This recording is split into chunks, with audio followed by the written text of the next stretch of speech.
those that live, the Kumeko warriors, those that fought the European colonial masters, the Europeans, they fought them, the Kumeko warriors, and others, unknown others, I should say, that resisted Europe and their ideology in our land, and they were killed. We have to remember them. Those that try to maintain our way of life, we must remember them. Those that fought during the Biafra war, we must remember them. Have you ever thought about this? Do you ever hear that we are, people are remembered because of the money they have, or they made, the billions they made when they were alive? You remember them? Or they were going on the best car as of their own time. You remember them because of that? The answer is no. We remember people because of the legacies they laid down while living. That is a stamp. What you stamped, your fingerprints. Your fingerprints on this world. This is the legacy you laid down. When you see the famous people that are being remembered or talked about all over the world, there are people that did something that changed people's way of life positively in one way or the other. You see scientists, inventors, you see different people that change the lives of people. These are people that are being remembered. So when you are fighting tooth and nail, hustling in order, doing anything in order to make money to ride the best car, let me tell you, the best car the highest car you ride today, in the next few years, it becomes garbage. Do you remember Peugeot Pan when it was running? 504, 55. Do you know that many people did committed different evils in order to ride all those cars? But today, if they carry 155 and dash you, just dash, you say, "Oh, God, take this 55," you will slap the person. But these are cars that people died in order to get it. And you see how the world is. I don't know where iPhone, the range of iPhone now. When it started the first time, people were, that thing you want to get by all means, at all costs today. Within small time, it will fade. And you'll be looking at yourself that spend all those type of money and time and efforts in order to acquire all these things. You will sit down and be looking at yourself as very foolish. I am telling you. You will just, after everything, after some time, when all those things are no more attractive, you see other things coming new. Now you will sit down and start thinking, so I get all this. I remember the time I was hustling for this. Now, anyhow, it becomes on a tuna. But today, nothing, because you get it and it's nothing. So you start looking yourself as a very foolish person. What lasts forever is the legacies you laid down. That is why we are going to remember these people that laid down their lives for us. Our ancestors, our fathers, our uncles that died that we may live. These are, good deeds, legacies being laid. Now ask yourself, what legacy are you trying to lay down? A very simple question. It's a rhetorical question. Which kind of legacy are you laying down? Is it the legacy of sabotage, betrayal, betraying your brothers, betraying the cause, our collective cause? Is it that a legacy? Judge yourself. That is it.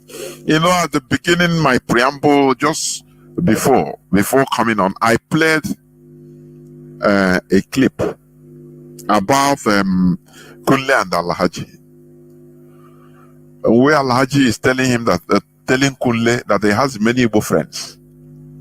This is Alhaji that is now Shetima, that is now the vice president of Nigeria. The man that says even if he see his own brother eating human flesh, consuming other people's human flesh, he will support him. He is now in power. Do you know that Shetima is from Kanuri tribe, from Borno State? He pure had the call Boko Haram. You see it. He said that you have to know how to treat the Igbos. He made in that bug the clip, the phone conversation. He thought Kule was surprised that, oh, so you have Igbo friends. He said, why not?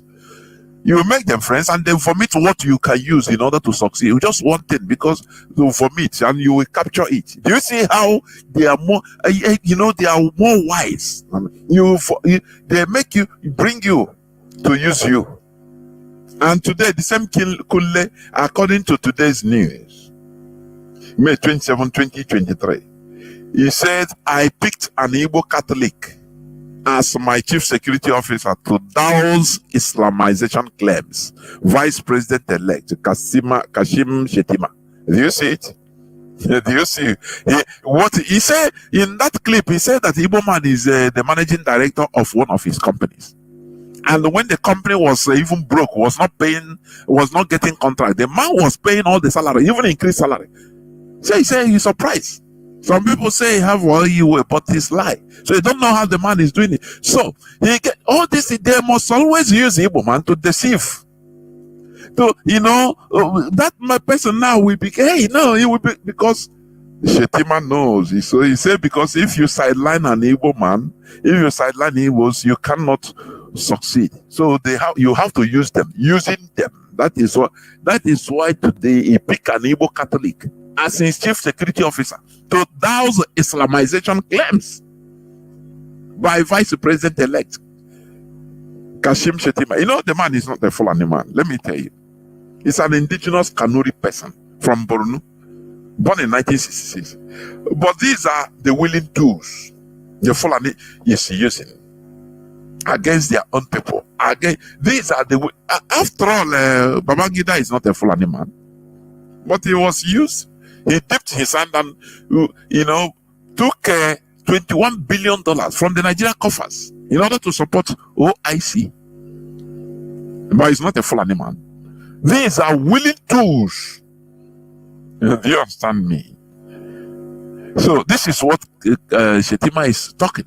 He picked an Igbo Catholic as his chief security officer. So that's Islamization. So as he picked a Igbo Catholic, a stooge, an agent, a slave. So now there is no more Islamization. I don't call it Islamization, I call it Fulanization, but through Islamization. And this man is an indigenous person, a Kanuri man. It's not a Fulani man. But these are the people the Fulani are using. Because when you talk about Islamization, it comprises both the Kanuri Muslims, both every Muslim, non-Fulani Muslim, both Yoruba Muslim, even Igbo Muslim. They will be happy that they are championing a cause in order to do the work of Allah. But they don't know that Fulani knows what they are doing. They are using them even. Fulani they are playing game on their own games. That is it. Now, who was used to kill slaughter Biafra during the war? Is he not a Christian? Is he not a Christian? But who are the people at the background controlling Britain with the caliphate? Because all that they are doing, they are advancing the cause of the Fulani Caliphate in Nigeria, the Sokoto Caliphate. All of them, that is what they are doing without knowing it. Babangida advanced it very broad. He advanced it by registering. For him, he is doing the work of Allah, but he don't know that he is doing the work of Fulanization. Before they will recognize it, it's too late. It's too late. That is the reality. One of the reasons you hear the Boko Haram fighting the war in Borno, because the Kanem Borno, they are the only people in the northern part of the Nigeria that never recognized the caliphate, the Sokoto Caliphate. You understand? That is why they still have Shehu of Borno. They are indigenous people, the Hausas, they are the Kanuris there. They never bow down to the Fulani Emirates, the Caliphate. They never bow down. So they are using their Muslims in order to make sure to push them to destroy that place, in order to push them to destroying the people. I mean, the indigenous population there. That is the truth of the matter. Do you understand me? So this man now, what he revealed in the leaked video, I mean in the leaked phone call with Kunle, is the same thing he's practicing. He's doing it. You understand? He said you cannot do without an Igbo man. No? Today he said he pick an Igbo security, a Catholic as chief security officer. What does it change? Is it not what he told the person that he will do? What does it change anything?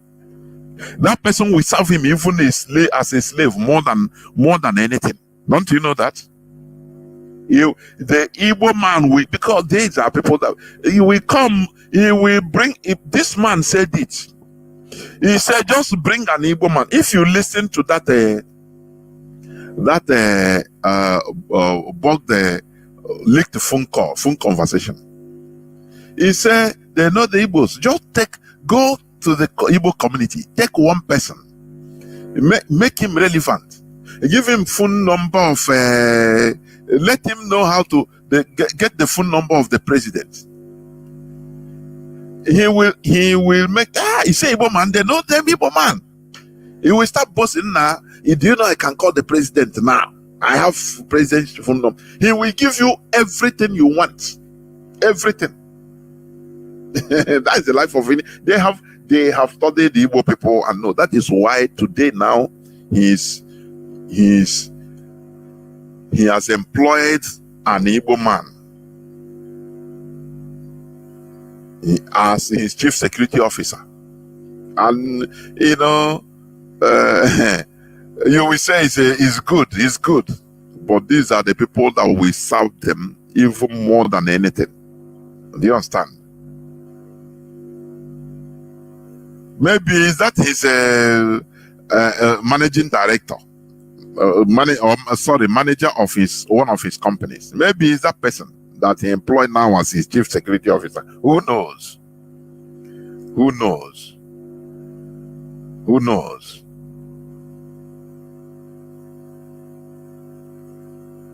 Who knows? But remember, these people are strategic. They are highly strategic. After all, Gowon was used and dumped. Today, his community, his people are being massacred and slaughtered like animals, like farm animals. And he will be blaming himself inside and say, look at what I've done to myself. So, they will always use the indigenous population. You understand? They will always use them to their own detriment. After all, Ottoman Danfodio used the, I don't know. I'm trying to bring Mazi Chinas. I don't know why the thing is cutting. After all, Ottoman Danfodio used Hausa people in order to conquer Hausas. He manipulated Hausas into conquering themselves for him. You understand? So that is the truth. That is the truth. So why can't this man now? He will now start shocking. And you see, Igbo people now will say, you know, they always know the slaves now, they know, no, before you know, they will change. He took one of us now to become his chief security officer. You know, very, I don't know, third class and fourth class citizens. They are always like to be.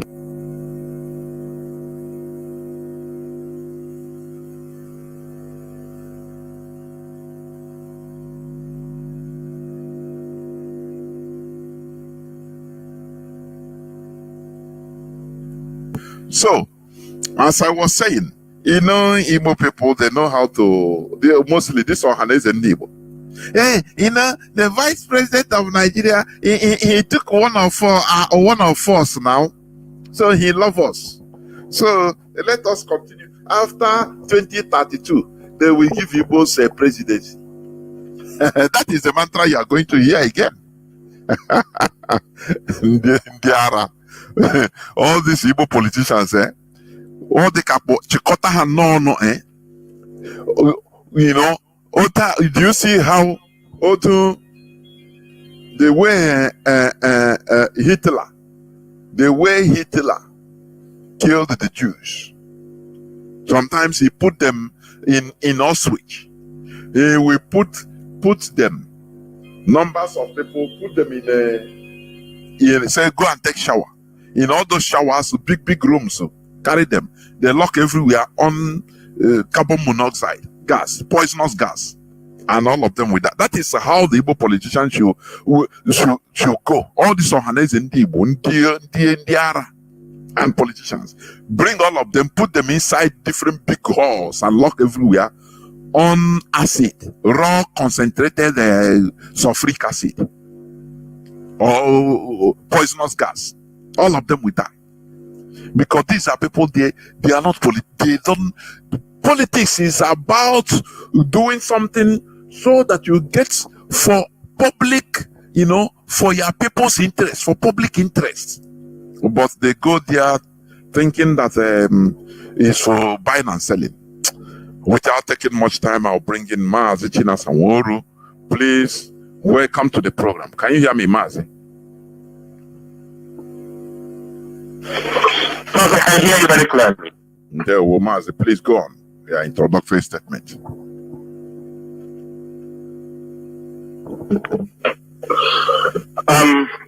Mazi Chinedu, good evening. May Chukwuka Kabiyama bless you.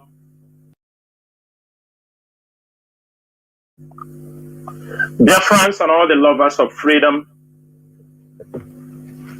my name is Mazi Nnamdi.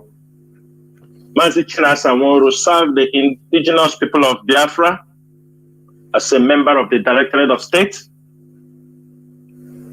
and I also served the indigenous people of Biafra as the Middle East representative. This evening, I have come here on Radio Biafra once again because it is our duty, it's our obligation, it is a necessity that from time to time to complement, to support, to educate, to re-educate, and inform our people about what is happening in our struggle, the way forward, things we have to put in place, and also make certain clarifications where people are having doubts on the way forward. We have come a very long way in this battle, and we are not ready to stop. Irrespective of anything, any challenge, killings, adoption, extrajudicial killings, forceful disappearance of our people, of Biafran youths, those things are not going to stop us. But this evening, I came to you all with sensitive information that I want everybody to make sure you have your pen and paper, to put it down, jot them down, because tomorrow, wherever you hear people talking or saying things contrary to things you hear on Radio Biafra of what is coming from the IPOB leadership, you know there are those people who have come to deceive, to mislead you. One thing our people don't understand is this. Since the Nigerian government failed to kill Mazi Nnamdi Kanu, or when they failed, immediately they renditioned Mazi Nnamdi Kanu, and they failed to destroy IPOB with the infiltrators. They are not going to stop because they have the money to continue to buy people. When we defeat any set of people that they sent into IPOB, they will groom another set of people. They will come from another angle. They will set up people, and there are people ready to offer these services to them. They are always available. Therefore, this evening, the area, like I said before I'm coming on air through the flyers that was there, we will continue to talk about things that are in one way or the other giving a bad image for the struggle, which every Biafran is supposed to know. That whenever they see all these signs, things, I'm going to give a general update this evening on things surrounding the Biafran struggle, on things surrounding this movement, and educate most of you so that you can be able to identify the moles, the infiltrators, and stop being distracted whenever they come across you or come across wherever you are. I have to let you know one thing. They are not going to stop. It is a continuous battle. I have made this argument in many places, even on Radio Biafra. Many of you, the moment they rendition Mazi Nnamdi Kanu, some of you, because you are ignorant, you are not deep-rooted in this struggle, you don't even know what we are into. You don't know that this is self-determination. You don't know this is a struggle for freedom. Some of you have made numerous mistakes in the aspect of, I'm doing what I'm doing. When Mazi Nnamdi Kanu come up, we fix it. By next month, 29th, by next month, 19th June, it will be completely 2 years. The Nigerian government is holding Mazi Nnamdi Kanu. 2 years.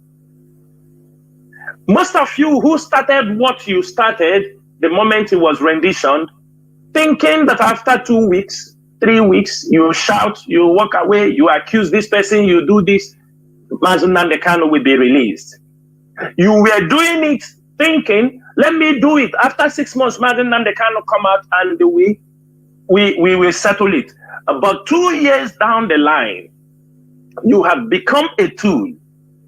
Some of you now are redirecting your steps. Some of you now are going back. You have found out that you have been a part of that group that have tried to destroy IPOB, that have tried to destroy the image of this movement. And yet, Mazi Nnamdi Kanu is not yet out. And this evening, I will expose and explain to the people the next level they are going.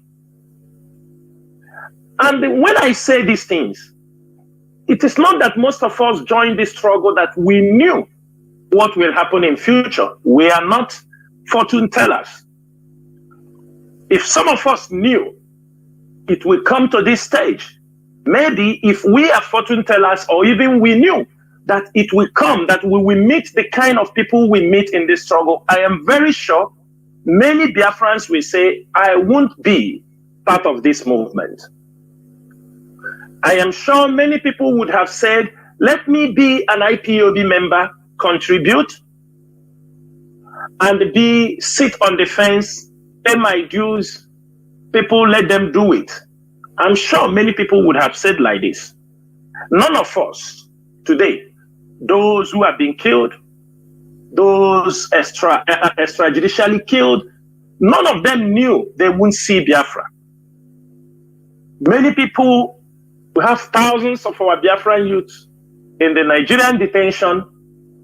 Some of them never knew they would be there, but many of them are standing very strong. Mazi Nnamdi Kanu today never knew that he would be renditioned, kept under the DSS dungeon after he had lost his family, the parents. What happened in Afarupi Beku? I am sure if he knew all these things, if there was a fortune teller who told him all this. But because this is a freedom fight, they say it is better to be a beggar in a free world than to be a king in bondage. It is better we are beggars in Biafra than we are kings in that contraption called Nigeria. Therefore, Biafrans, our struggle is in a very critical stage. Coupled with what is happening in the Nigerian politics, sometimes some ignorant people will tell you, leave Nigerian politics, talk only Biafra. When I see people make this kind of statement, I say to myself, well, stupid people also grow old, because sometimes you will find out that some of them are also matured people. How can you talk about Biafran freedom without talking about Nigeria? Because we are still in that contraction. We are not yet a free nation. How can you talk about your freedom without mentioning the Nigerian politicians of Biafran flock? How can you talk about Biafran freedom without talking about the ills and the evils committed by the Nigerian government in Biafran land? How? Explain to me. When you make some posts thinking that some people will connect the dots of what is happening, they forgot that Nigerian police, Nigerian military is still in our territory. They forgot that the Nigerian politicians are still holding positions in our own territory. They forgot that Nigerian government are still imposing governors in our states. They forgot that the Nigerian government is still collecting federal inland revenues from our companies. And all the companies in Biafra land, Nigeria is still collecting inland revenues, federal inland revenues, and they are collecting it heavily.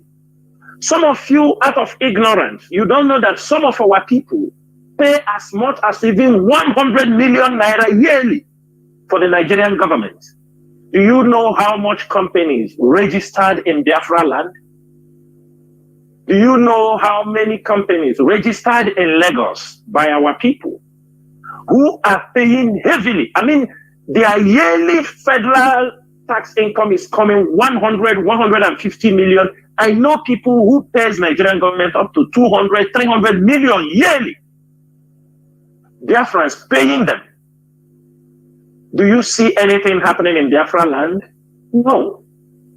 Some of you do not know that Nigerian government, they are all those government officials you see, most of them are exploiting even our own natural resources without paying even royalty. I'm not talking about tax, royalty to the states. We will come to that.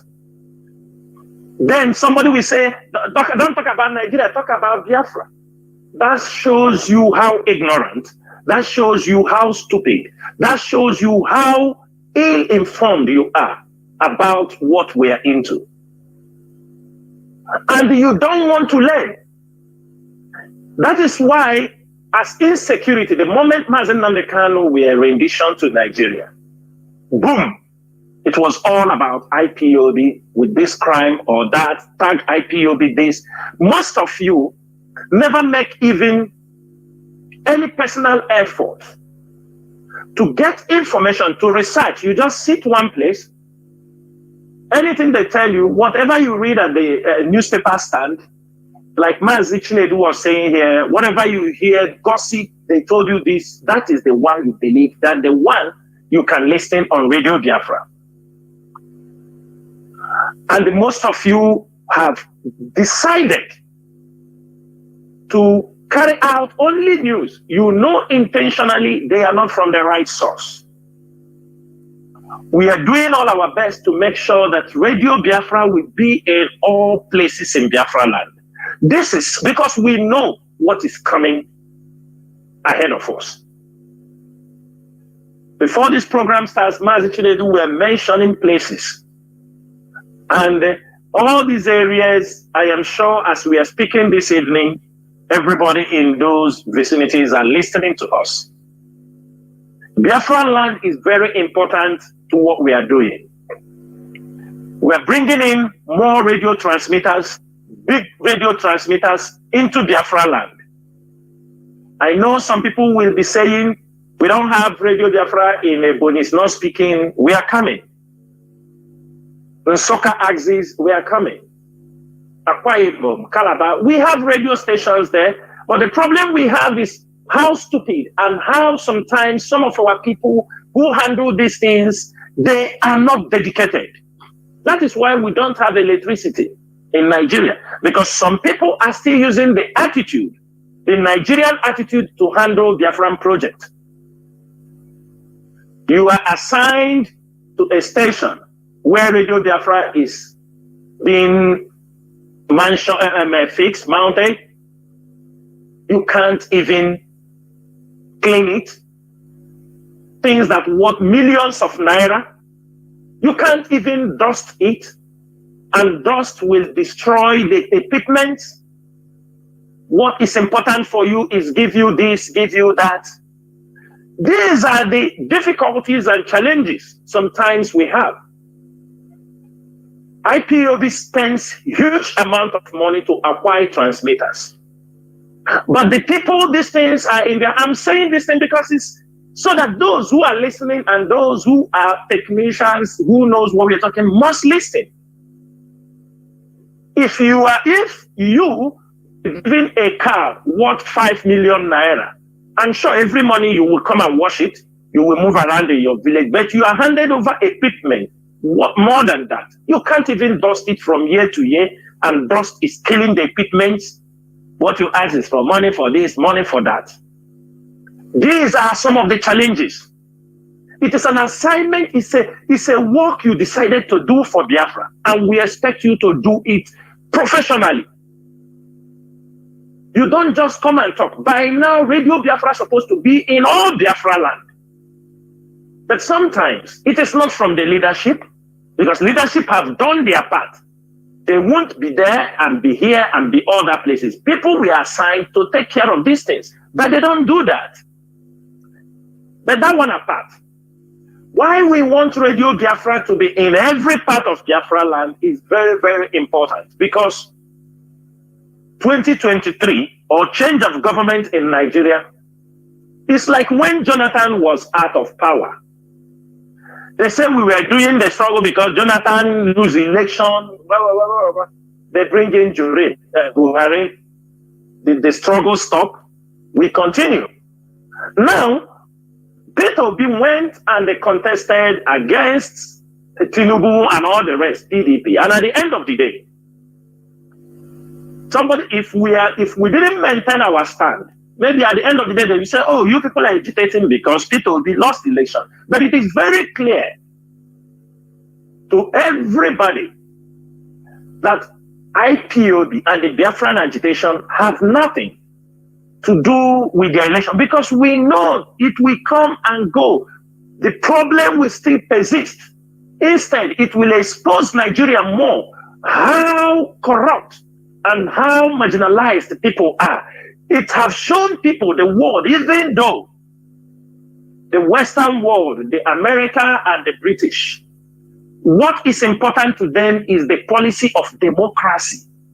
Everybody has to understand this. They are not interested that they killed you. They are not interested of injustice meted to anybody. They are not interested about what happens to you. They are not interested whether you are being massacred. Remember Harold Wilson, what he said during the Biafran Civil War, when Biafran kids were being starved to death. And he made it very clear that even if everybody starved to death in Biafra, it can change the foreign policy for Nigeria. The same thing persists till today. What matters to America so much, don't be surprised when you see them coming to change their tongue, speaking from both sides of their mouth. Don't be surprised when you see the ambassadors, the British ambassadors, when you see all of them, all the people there, they speaking from both sides of their mouth, when they know things are not right, but you see them indirectly endorsing that irregularity, endorsing that fraudulent constitution, endorsing how this person was elected, because of their own interest. Their interest supersedes everything that you are doing. I want everybody to take this as a case study. For those of you who are waiting, America, come and help us. Britain, come and help us. Come and help us. Is it clear now that nobody is coming to help you unless you decided to help yourself? It is you that will rise up to defend yourself. United Nations, come and help us. It is a lie. They won't come. They are part of the people who are holding you down. You hear about Congo. Go and see what is happening in Congo. Every Western organization, UN, UNICEF, Oxfam, all of them, every European country have their office in Congo, because all of them are part of the people exploiting the country, digging coal, gold, digging diamonds, digging every natural resources. They all told you we are there to maintain peace. Instead, they have gone there to exploit. They exploit with the name of their organizations. And today, some of you still don't understand what is happening. In your presence, they have played you a game. Some of you thinking, oh, Joe Biden said he still didn't call this thing. It's a matter of time that he's sending people. All of you were here. You said Tony Blair came to see Tinubu. Why won't Tony Blair be in Lagos? His wife is one of the CEO of Dangote factory, Dangote group of companies. The wife is a CEO in Dangote company. You think they will launch the oil refinery? Tony Blair will not come? All of them are partakers. They built a refinery in Lagos. Where would they be getting the raw materials? From Biafra land. And everybody should know that Nigeria have already built three national refineries, one in Kaduna, one in Warri, and Port Harcourt. Government, 3 refineries, none of them is working. Instead, as of their report last year, around 200 and something staffs were sacked, and they were having loss of billions, either 6-point-something billion naira loss. If this business, there is a loss in it, then why are they opening Dangote? Because they have seen they cannot be able, so they shifted to a private group of people. When you hear Dangote, it's called Dangote Group of Companies. Don't think he's the only one. He's just a front man. They use him and everybody. You know, he built a refinery that he have already paid 70% of the loan he took. A refinery that have never started working. He have already paid 70%. Is that the way people work? Even companies, many places, is that the way they work? Is that the way they work? All these things are fueling insecurity. For the fact that they will be taking your oil to Lagos, bear in mind it will fuel insecurity, it will fuel oil theft, it will fuel all kinds of crime from the place where these natural resources are being taken. You have to put that one in your mind. And that brings me to Anambra State. Anambra State is very pivotal in this struggle. Some businessmen in Anambra were part of the people who sponsored, who put money for the rendition of Mazi Nnamdi Kanu. Some businessmen in Anambra. I'm not saying everybody, but there are a lot of, you see people, oh, they have money. But there are a lot of criminal people who are born criminals. They better exploit our land with the Fulanis than they do it, than they even provide electricity for you. That is one thing you have to know. Most of you in Biafra land saw, before they had this election, there was a kind of stability in electricity. Maybe 8 months to the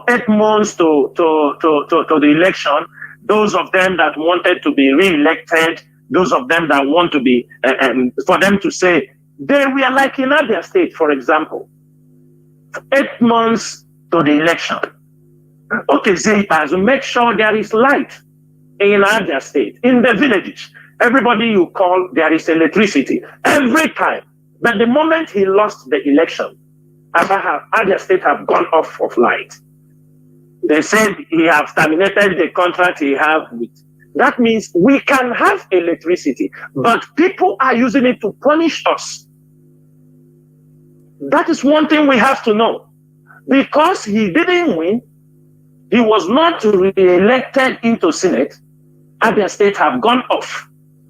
They have turned off, he have cancelled, terminate contract because he couldn't win. Everywhere now is darkness. There is no light in Abia. Anybody you call, you say no light, no fuel, nothing. Is this the kind of country we want? Now you come to Anambra. For the fact there are people in Anambra who are millionaires, who make money from criminality. I'm not saying there are no genuine businessmen. They are there also. There are also high-level criminals. You can find them in Anambra also. The moment Mazi Nnamdi Kanu was rendition, last time I came on radio, I talked about Achala. I talked about Orca North. I didn't go so deep because our people, is difficult for them to comprehend certain things that is happening in their society. Instead, then we focus on gossip. Instead, then we focus on, they tell me, this is the way, the moment they hold Mazi Nnamdi Kanu, from December, after a few months, we started shouting about Osu Ihitowa. Nobody took us serious. Nobody listened to us. Nobody, people were coming on air, calling names, endangering their men, endangering men that are fighting for Biafra struggle for them. And I asked them, who is in a better position to say this is an IPOB member, an ESM member? Is it the IPOB leadership? Or one criminal who just joined during the COVID, who don't even know the foundation of IPOB, the modus operandi, who don't even know the code of conduct of IPOB? Or is it this, some of this mostly our people that are living in America, who have decided in their life that it's only sabotage is what they benefit so much, backstabbing, who are ready. They have been, that is where many of them advise the governors. Don't you see where did this guy came from? Obiano, is it not from USA? Many of them that have come to our place to live, they were all living in those places. That's why any little thing you see them run to America. Is people in America, are they giving good advice? Can they tell us the positive impact they are bringing in our place? Forget about individually, collectively. They tell you this is a Ngwa group, or Hoho group. And this is how they divided. And they continue to fuel division in Biafra land. This governor is from our side. You will see when the governor wants to shift to another side, all of them gather one side. And if Adia governor wants to come out, somebody, you will see Adia will be divided into Adia North. The people from Adia North will now gather around somebody. It will not be completely Adia again. And the people who fuel this thing are people in America. is the Biafrans living in America. And I'm making it very clear also that foreign diplomats, intelligent officers, intelligent circles have warned us seriously about Biafrans living in America who are having American citizens that they are feeding seriously in sabotaging the Biafran struggle. I'm making it very open on air. Because as I cover they have made it very open to us that our biggest challenge will be those Biafrans living in America. He said that is where British and American government has penciled down everything to destabilize this struggle. Every one of them is a tool that can be used, the women and the men. We have got this report on many occasions. They will ask you, how will you handle the people living in America? That is why you see every one of them. They drag. Because some of them, that they happen to leave Biafra land and go to America. And I'm telling many of them, yes, you have a role to play. Mazi Nnamdi Kanu said it, that American people have a role to play. And that is to support this struggle. And the moment when he said that our women will rise up to support this struggle, immediately he made that comment. The Nigerian government set in all their clandestine proxy, everything in America.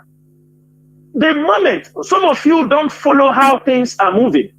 Mazi Nnamdi Kanu will come on radio and said, any moment our people in America rise up, you will see that Biafra will come, because he knows they have the capacity to support this struggle financially. The moment he's saying, when our women rise up, that Biafra will come, immediately the Nigerian politicians, the DSS, Paul Joseph Carlo, and all of them, they swung into action in America. And I can tell you people, from that time Mazi Nnamdi Kanu visited America, not the 30th May 2019, I'm talking about in 2020, 30th May 2020, and when the COVID started, I think it was in July 2020, from that day, everything Mazi Nnamdi Kanu did in America, the Nigerian DSS, everybody, all the women, all the men communicating with Mazi Nnamdi Kanu from United States of America, emails, everything, that the Nigerian DSS are in possession of all those things. Said that Chinasa Woru said, from that particular moment, Onyendu went America the second time. From every communication he made, from Oyibo to Nelly, all of them, everything to the secretary of Onyendu, the Nigerian DSS, it is more than 2,000 pages until they capture Mazi Nnamdi Kanu. The whole plan was planned in America, set up in America, all the people in America, some of them even was traveling from America to see Onyendu in Kenya, but the leadership did not know. They removed him. They pushed him out. They don't want the leadership to know. When they say somebody will sell you somebody, some of them were visiting Onyendu from America to Kenya. If we continue to say certain things, we are putting the life of Mazi Nnamdi Kanu in danger. What we have discovered that happened to him from America. And today, as I'm talking to you people, they have come with another one. And I want everybody to use your tongue to count your teeth. Now, the new propaganda they are pushing out there now is that Mazi Nnamdi Kanu court case was from the Supreme Court was shifted to September 14th because Chike Doziem and the Austin Abanyin refused to release money they will use to bribe some judges in Nigeria. This is the new propaganda. They are coming against the IPOB leadership, and it is coming from America. And I'm making it very clear. Some of us in the DOS, the leaders of the ESN command and the commanders in the state, none of us is scared of what, because we have been trained to a level. As I'm telling you, all Biafrans, I want everybody to know, because when we do our own, people will start, oh, DOS did this, IPOB do this, IPOB leadership, ESN do this. Presently, somebody took a contract from them in America, presently in Nigeria. Is asking, they gave him contract to come and assassinate members and families of the DOS members. And the IPOB intelligence unit and the M branch has been ordered. Biafra land, back to America. I'm saying it on air.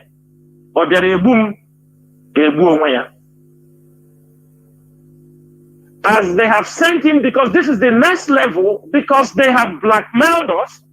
They have blackmailed the IPOB leadership to the point that they don't know what else they can do. Somebody took a contract that took a dossier. I have said this thing on many occasions.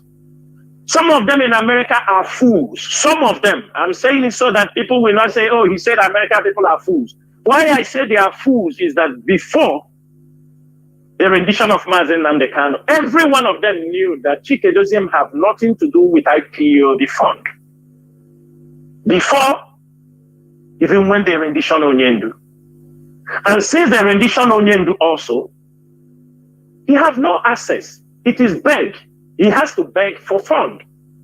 Anything we want to do. And the people in charge of the fund is, if they like, if they want to do, they do. If they don't want, they will tell you, you will not do it.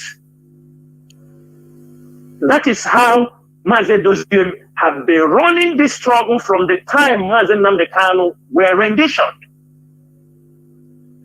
When they brought up information that the accounts were locked in Germany, none of us knew.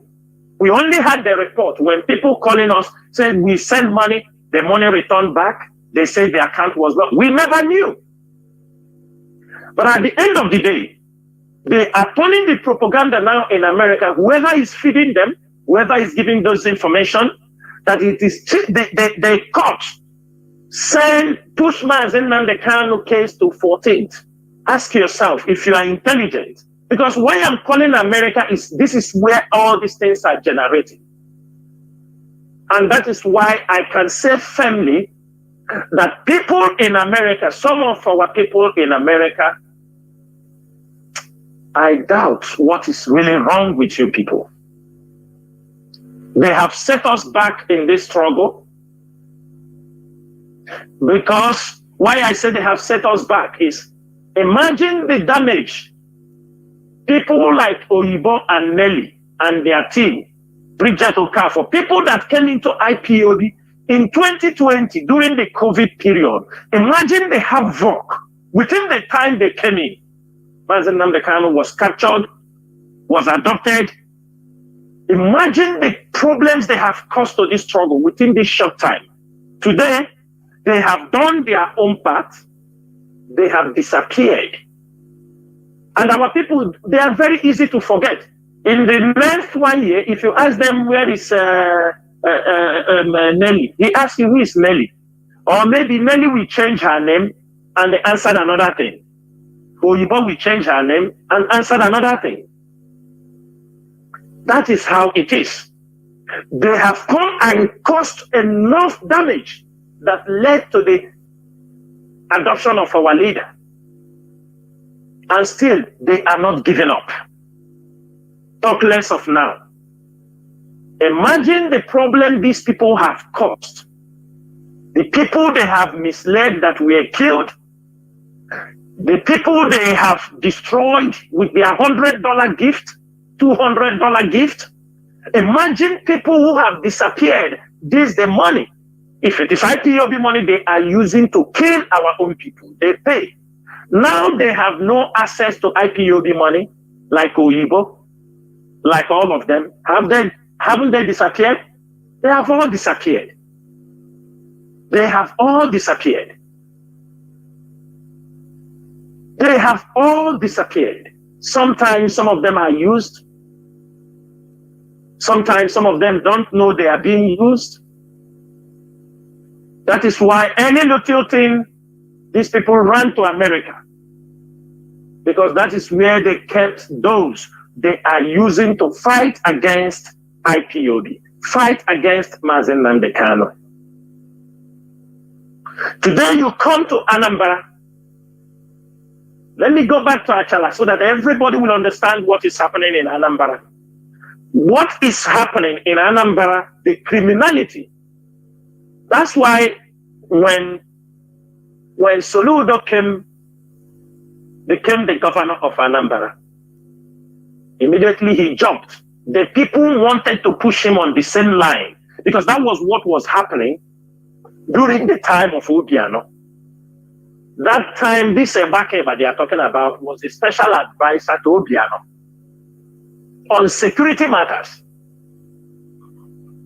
When they were this Ebakeba, that Chigozie or Ebakeba, he's the one that advised Obiano to bring in Meti Allah into the Obiano government. He's the one that advised Obiano to pay 500,000 naira if they kill any of our people. It was the same guy. He was the one that advised Obiano, if they kill any Meti Allah, their cow, he should pay them their cow. And anytime any cow was killed in Anambra, he made sure the money were paid to Meti Allah. That is why all the criminal activities, all the killings, adoption, Ebakeba have done in Anambra State.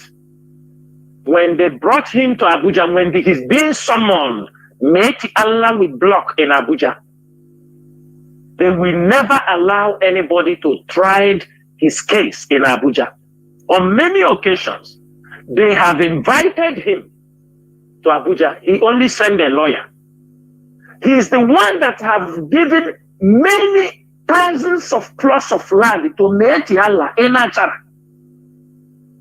But when it is very, very unfortunate that when you ask, he say that Meti Allah, Fulani people are in Achala. And he is from Alta North. And he is the Chief Commissioner for Homeland Security.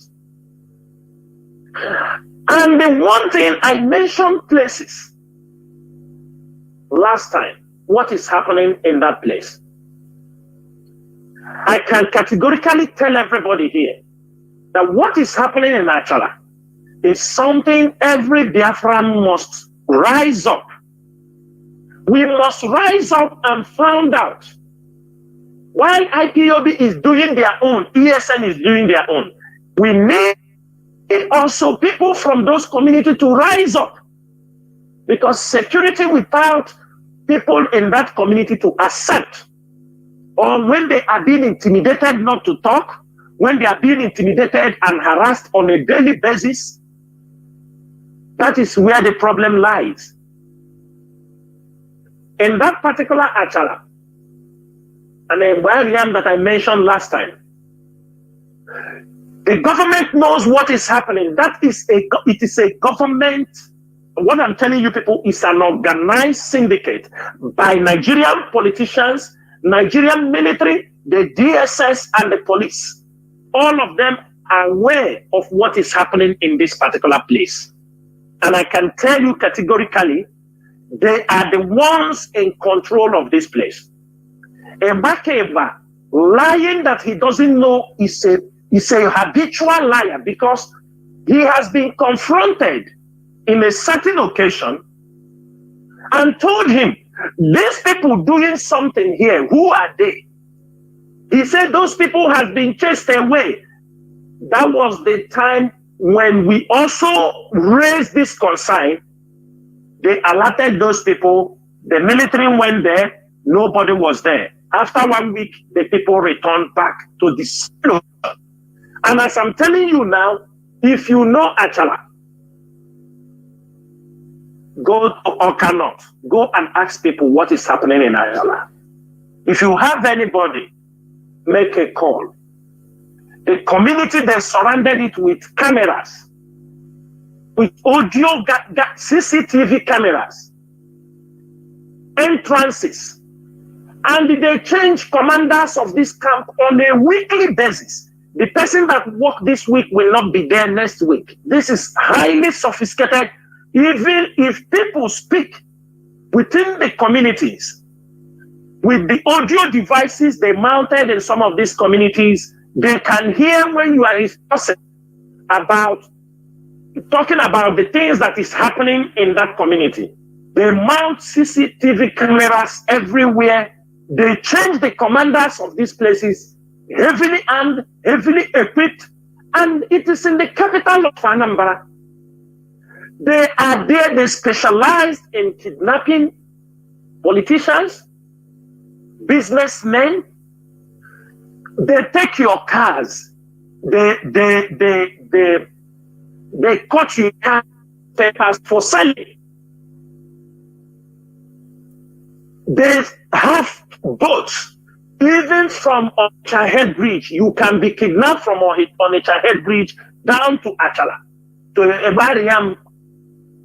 These things are happening in Anambra. But the moment Soludo came in, he just started shouting about IPOB, because they programmed him. He just entered. He don't know. Until we draw his attention, most of our press release, that you have to look inward. What is happening in your state? All the time you see them pursuing, making some stage manage this, them pursuing criminal groups.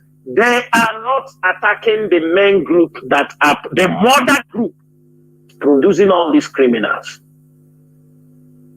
As I have said radio on many occasions, there are groups of criminals.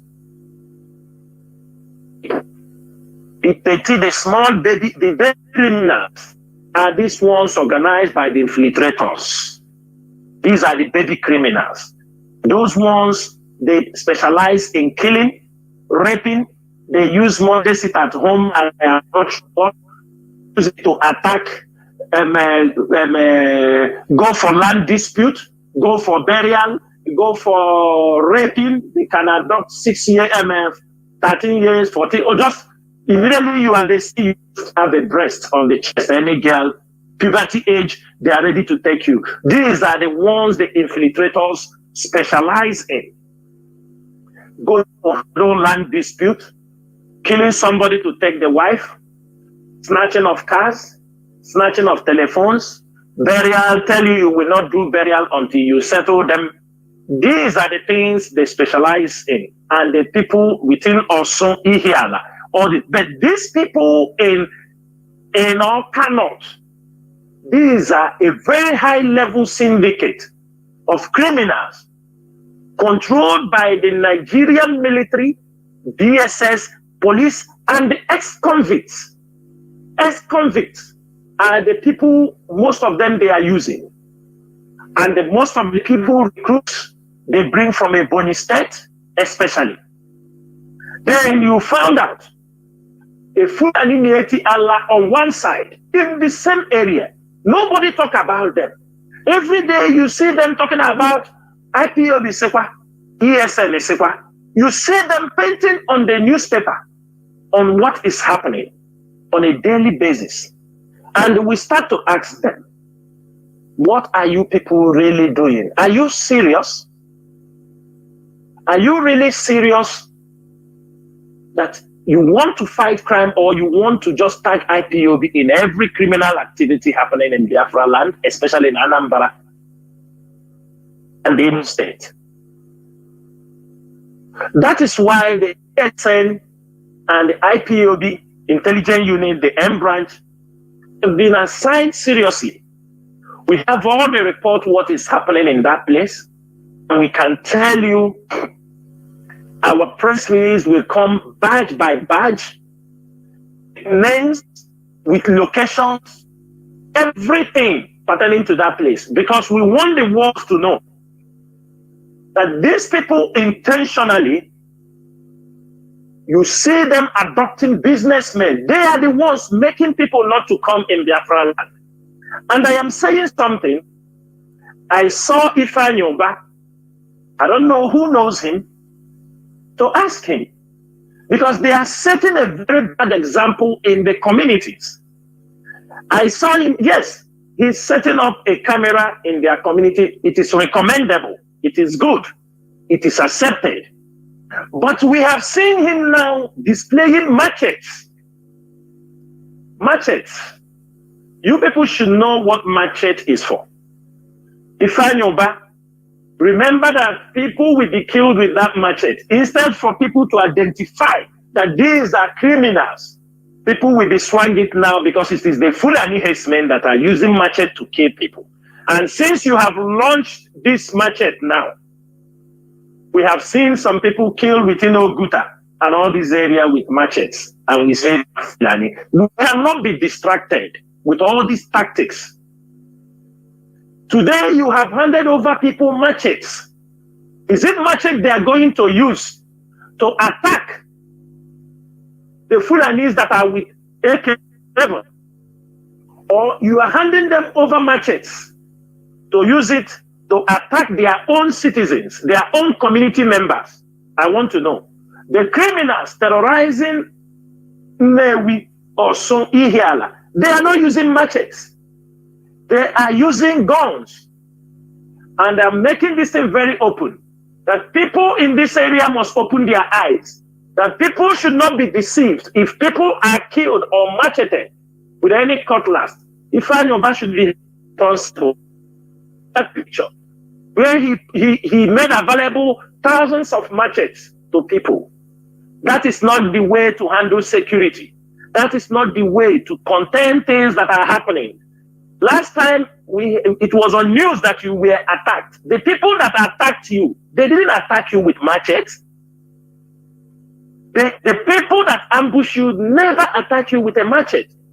They attack you with automatic machine guns, and they attack and kill people in your convoy. It was not machete. Why is it we cannot be able to face the reality, what is happening in our society? Why do we like to deceive the populace? And before you understand, the day we will say something is let this machete. One day we hear there is an IPOB member they killed. They say it is Fulani herdsmen. That day we will inform you that those machetes imported in the Nnewi were meant to kill IPOB members in the Nnewi. That is all I can say about that particular issue. Again, I will go back to the Obaru incident. And this Obaru incident, I will continue to speak about it because every day the United States Embassy continue to make some pronouncements. Like today, they have come out. If you go to their Twitter handle, they have come out today. They continue to emphasize on the Obaru issue. You can't emphasize on Obaru issue without going straight to the point to clarify these things for the world to understand. Because we know why you continue to say it. You continue to say it, continue to say it, continue to say it, continue to say it, continue to say it until people sink into people's mind. And anytime you continue to say it, it is our duty as IPOB personnel or IPOB officers or leadership to come also to tell our people where the comments are going. We tell them the route you are passing through. It is very, very sad. And it is unacceptable that a foreign diplomat, or they say there is no foreign diplomat, I mean, whoever he is, your staffs were killed in Obaru. Nobody accepts that kind of atrocity. Nobody will accept those kind of killing. And we IPOB leadership will condemn such barbaric act. Irrespective of this, but we still have questions. We want, as American embassy is talking about their people they are killed, we also want them to clarify certain things.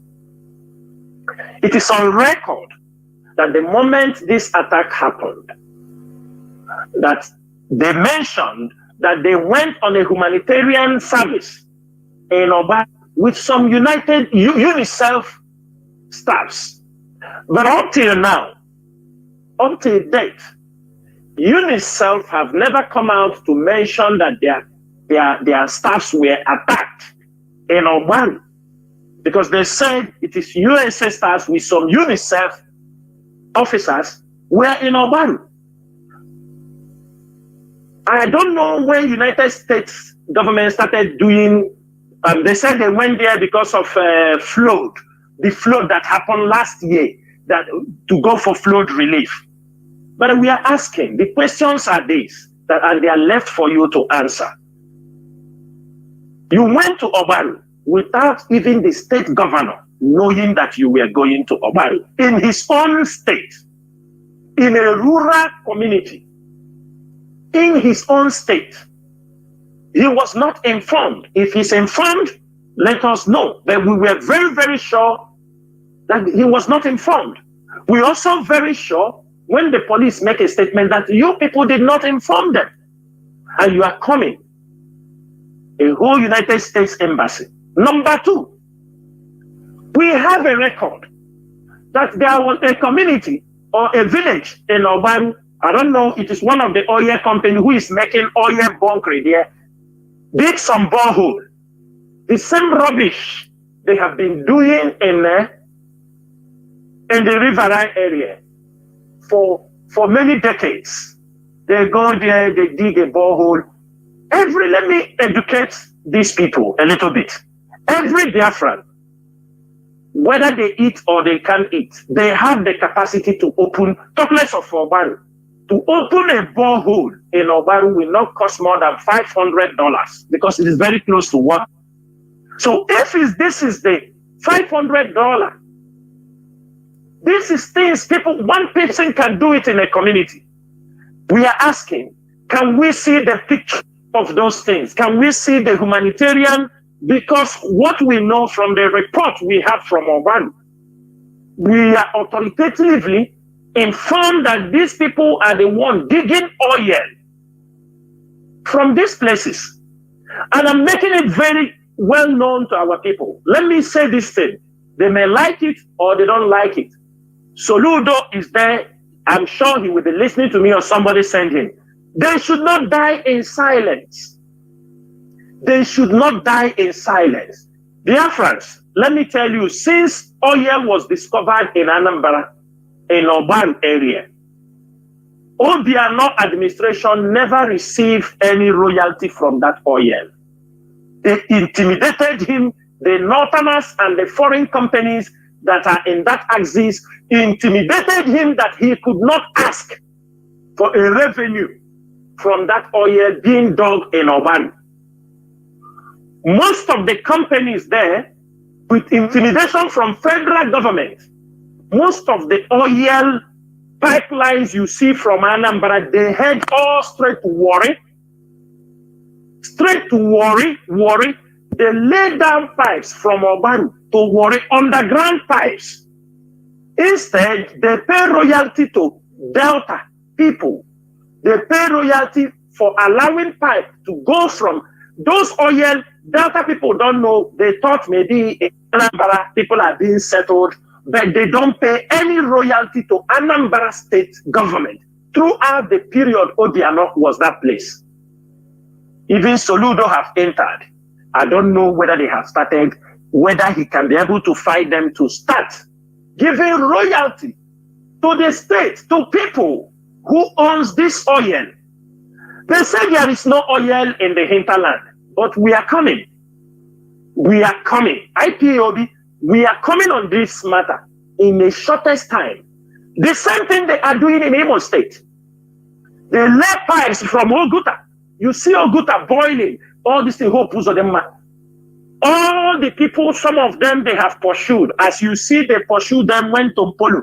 started pursuing them. They started having problems. Some of them who are not ready to settle with Tompolo, they have come into the hinterlands. Sari Dokubo also is inside the hinterland. He is one of the people they gave a location from the Oye Bonkri. Some of them who could not contain with what Tompolo and his men are doing, they are having too much fracas. Most of them moved to the hinterlands. They are taking Oye from Obaru. They are taking Oye from Imo State. They are taking from Abia State. Some people are digging coal back in Enugu. If you go to Ebonyi, they are digging all kinds of mineral resources, iron ore, zinc, everything they are digging Ebonyi. Nobody, the only few people are benefiting from this thing, even not to the benefit of the people. Why I'm saying this thing? The Nigerian government and their puppet governors they install in all Biafra land should know. But when I question them, the natural resources that they are taking, they take our natural resources, which they don't pay any money. They tax us federal inland revenue taxes. They don't build roads in our place. We don't have education, no electricity, medical facility for people. This is all that's land. They have commissioned the second Niger Bridge through Zoom. And they want to say they are naming the bridge after Buhari. That is Fafafa foul. Number one. IPOB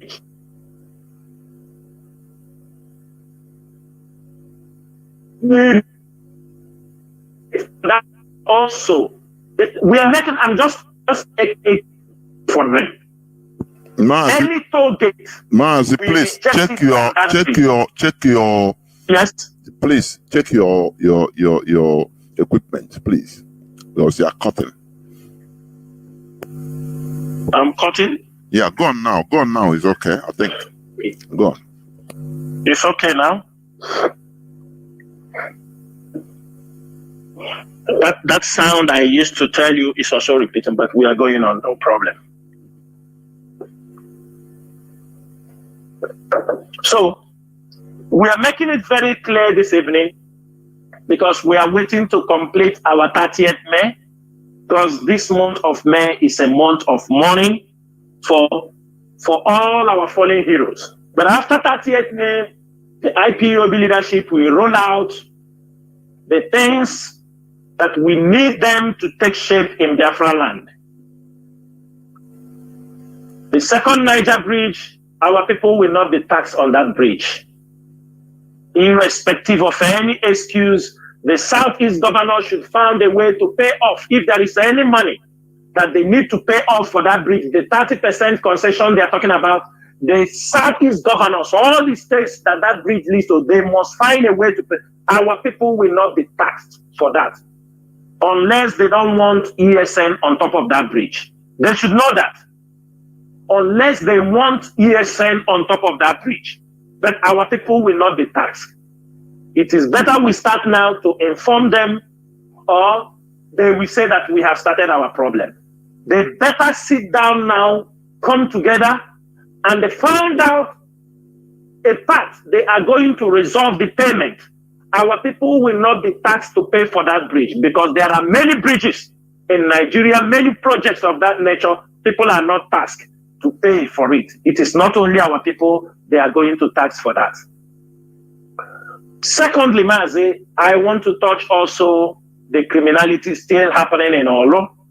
As they are pursuing them in Olo, they are expanding, going, and this evening, after they have killed Odumodu and some of his men, another new group they have commissioned who have took over, they call Igbo Computer and Echaka,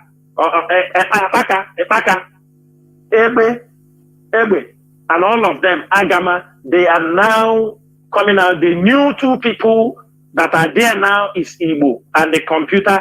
They are now responsible Yesterday evening, they went out in this Zogo. They adopted 7 people.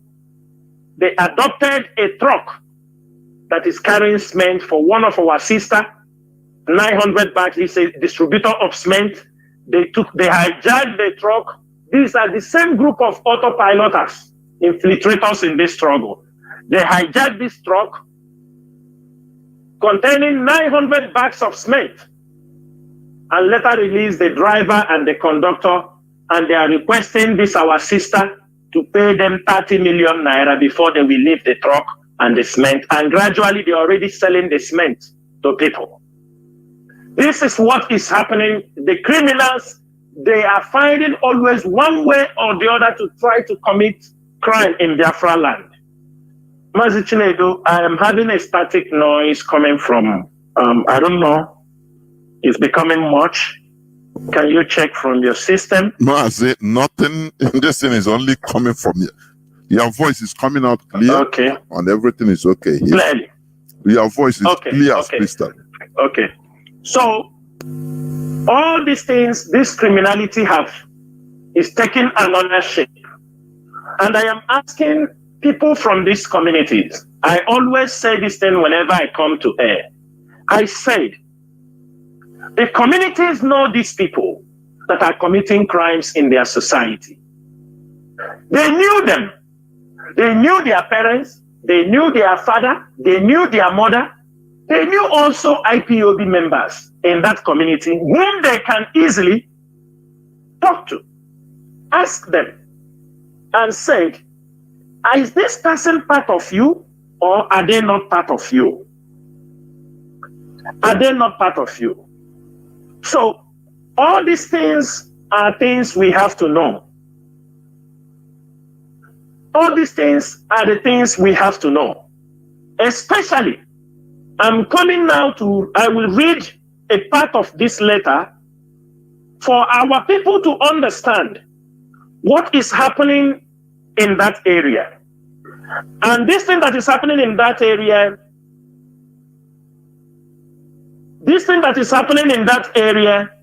is something I want to correct the people of Osun local government. There is a group they call Odimma Osun Initiatives. Because you people are still wallowing in ignorance. After 2 years, presently the radio is speaking in Olo. In Osun, I want everybody in Osun, call the members of Odimma Osun Initiative. I want every one of them to listen very, very carefully. If you know anybody who is a member of Odimma Osun Initiative in Osun local government area, I want everybody to call any one of them. He must stick to Radio Biafra now. Because we found out that they are still thinking that IPOB have anything to do with this Eperima in Finland. So they are addressing, this community is addressing a letter calling him the Prime Minister of Biafra. And I want to make it very clear, this letter, I will read it and I will publish it after this program for people to see. They say this is a passionate plea for the withdrawal of armed groups in Osun local government of Imo State. We write to bring your notice the atrocities being committed by these armed groups in communities in Osun local government of Imo State. We are aware there is genuine agitation for actualization of sovereign state of Biafra, which is being championed by IPOB under the leadership of Mazi Nnamdi Kanu and your good self, among others. We are also aware there are genuine members of IPOB who are genuinely driving this agitation in every part of the Southeast. However, the present armed group in Olu and its environs who parade, masquerade, and disguise as agitators and freedom fighters for the liberation of Igbos are anything other than agitators for freedom. The said armed groups engage themselves into various criminal acts, which include, but not limited to, rape, unjustified killing, kidnapping, burning down of houses, extortion of money, looting and vandalization of properties, forceful takeover of houses, intimidation, harassment of our people, among others. Have everybody heard what this thing Chinasaworu is coming on radio and be shouting every time of the day about criminals? This letter will be published. I am not the one that wrote it. This is people from this community. I have also said it before. Many communities have went to meet IPOB lawyers, asking them to ask Nnamdi Kanu that what his men are doing in their communities is unacceptable. But people don't believe. Sometimes some people believe. And we have made it clear for them that Nnamdi Kanu have nothing to do with rape, extortion, taking over people's land, taking over people's house, killing, harassment, intimidations, forceful takeover of homes. They are taking over people's houses. They take over people's houses and rent it to people. Nnamdi Kanu is not part of this. To say the least, our communities has been overrun by these criminal elements, leading to the people fleeing their homes, leaving our communities a ghost town and with its economic and social shutdown.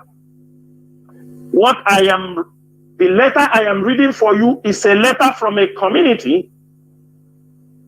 So, because they know, but why I'm reading this thing is that we don't want him, because they put IPOB. That's why I'm reading it, to tell them that there is no IPOB in this. IPOB is not part of this. IPOB, the letter, it stays on top IPOB, and when I will release this letter, I will cover the IPOB where they wrote IPOB, because it is not IPOB. We don't know where this letter will go to. Let me continue with the remaining words for this letter.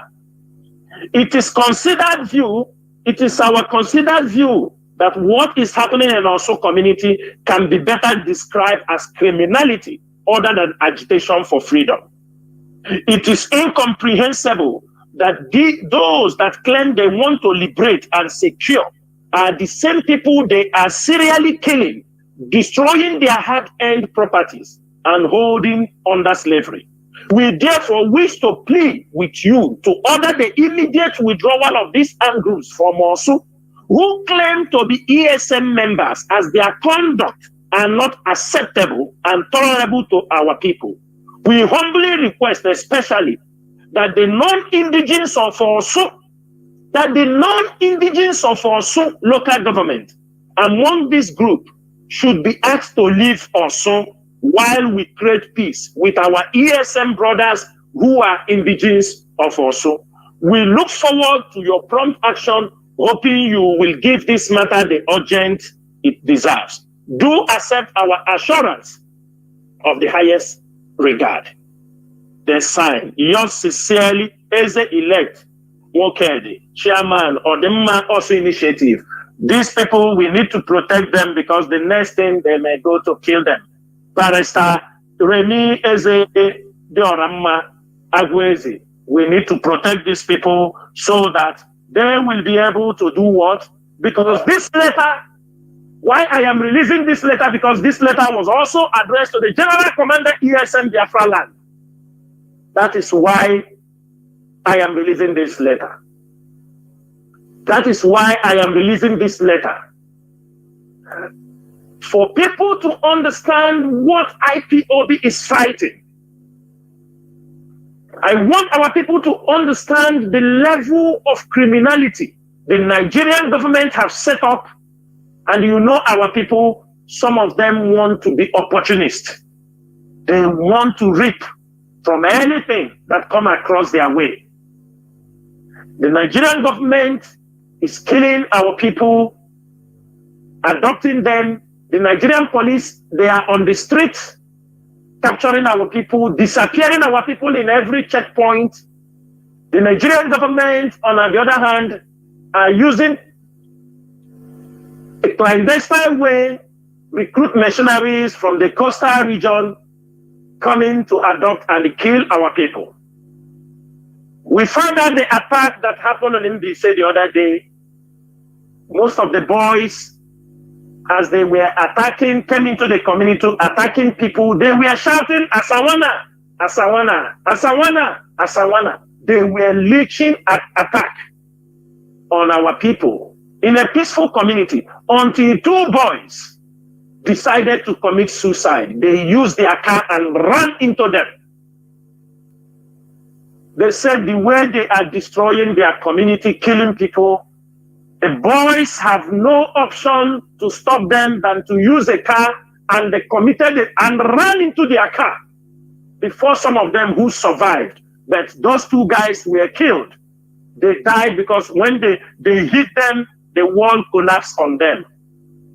And this group of people, they all ran away from the car and escaped from the community. These are things happening in Biafra land. People are paying a price trying to defend this land. Why some want to make money? We know these things will be there. We know we cannot fight for freedom without having saboteurs, without having people who will work for the enemy. I want everybody to know this. It is normal, but the problem is how do we handle them? Nigerian government is coming in every angle, trying to make sure that they destroy IPOB. But little did they know that they do not have the capacity, they do not have the strength, they do not have the tactics. They might have the money, but they are not capable to destroy IPOB. The foundation of IPOB that was built by Mazi Nnamdi Kanu, nobody. We can only destroy it by ourselves, not Nigerian government. The only way to destroy this struggle is if those people who are in IPOB, those people in the leadership position, those people at the top of the hands of this struggle, decided that they are going to destroy it, which is the probability is maybe 2% out of 100, because that 2% is that somebody, maybe a member of the DOS, may decide to backslide, but that cannot affect the struggle. How? Who are you going to get a former where he is? Or China Saworu, Chike Doziem, Azayoba, Mazi Nnamdi, Chinemerem John, all of them, and other DOS members scattered around the world. How are you going to destroy them? We are seed. If you cut us, we are a tree. If you cut us, we germinate again.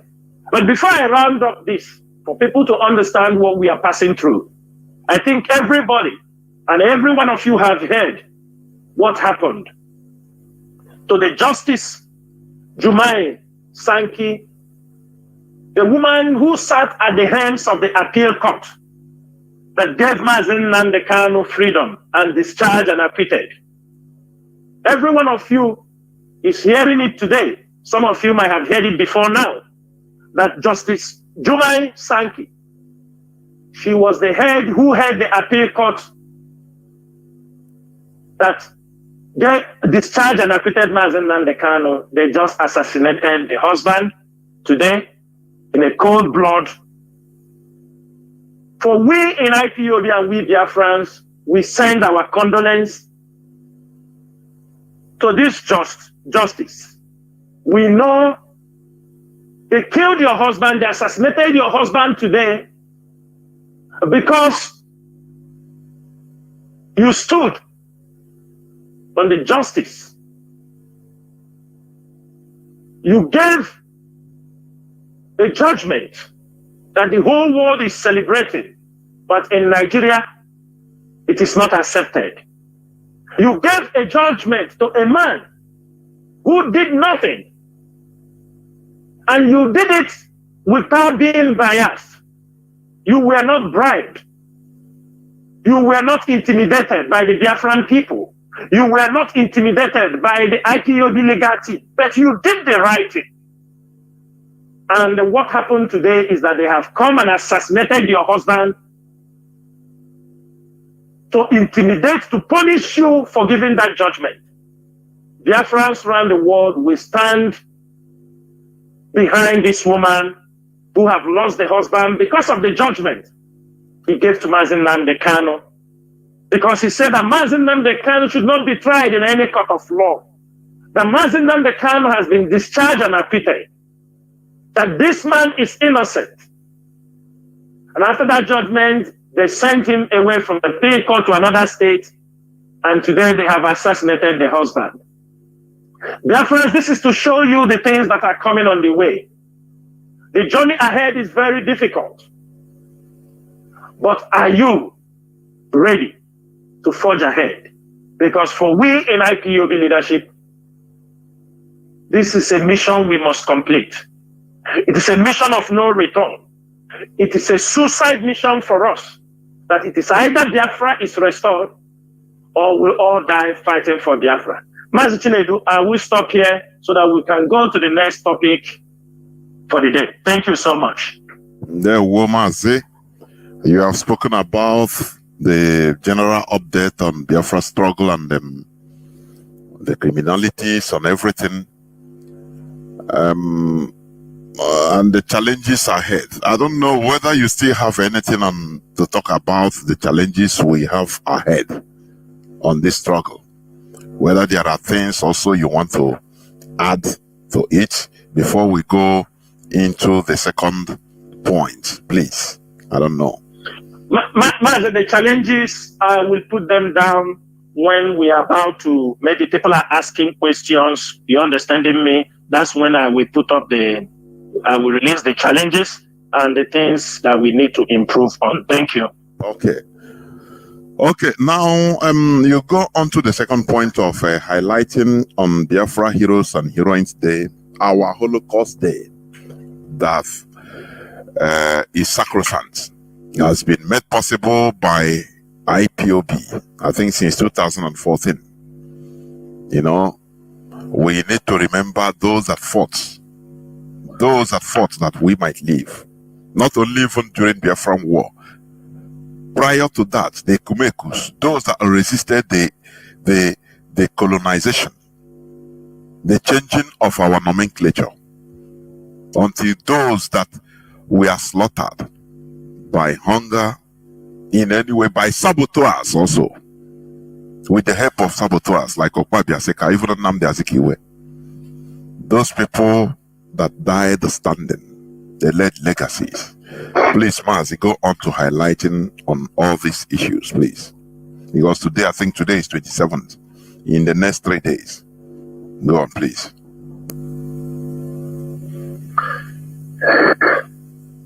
Mazi, thank you so much. We're going to the second topic of our program today, about highlights on Biafran struggle. Biafrans and lovers of freedom, as we approach to the D-Day, which is the 30th May, the day we are going to celebrate, all those who have fallen for the Biafran struggle, it is very important for us to understand that what we are doing on 30th May is a tradition. It is a way of life. It's something we expect to be immortal in the life of Biafrans, those who have fought. If you look around in our land, there are no places. The people that have died who fought for this Biafran struggle, there are many places apart from Ojukwu, University of, I think, Uli, State Polytechnic, I think State University, Chukwemeka Odumegwu Ojukwu University in Anambra. There are many places that those who fought for this Biafran struggle, their names supposed to be mentioned. Like the second Niger bridge that they just built, this is supposed to have a name of people like what they call it, Ajuzie, Colonel Ajuzie, Philip Effiong, There is nothing. There is no project. They have named the name of Philip Effiong in Biafra land. There is no project. They have named people like Colonel Ajuzie and many other people. There are places, there are institutions. The names of these people should be used, but they are not doing it. Those things would have helped us to remember those who fought for us, those who did one thing or the other to save the Biafran people.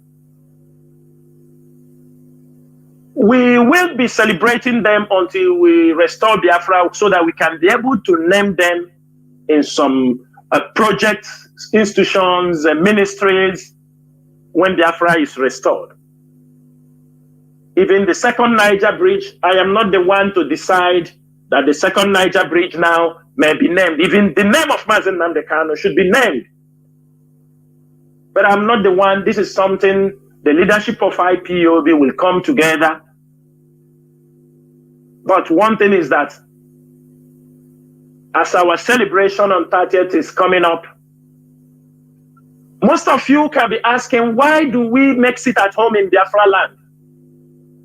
The reason why we are putting sit at home in Biafra land is because in 2013, 2014, when we built the cenotaph in Enugu, when we do as a remembrance before Wazirike went and they knocked it down, then in 2014 or 15, thereabout, then Onyendu 30th May was celebrated in Aba, in CKC Aba, I think, in Aba. That was the first time Biafrans came out in mass and we celebrated the Biafran heroes and heroines day. And thanks to Mazi Nnamdi Kanu for setting up this. And this is nearly 10 years. We are celebrating and honoring our dead heroes since after the Civil War. Nobody remembered them. Nobody remembered them. Nobody remembered these people. Nobody. Mazi Nnamdi Kanu have really awakened the spirit of tiger in many of us. He remembered us. He taught us things that we're supposed not to be taken for granted.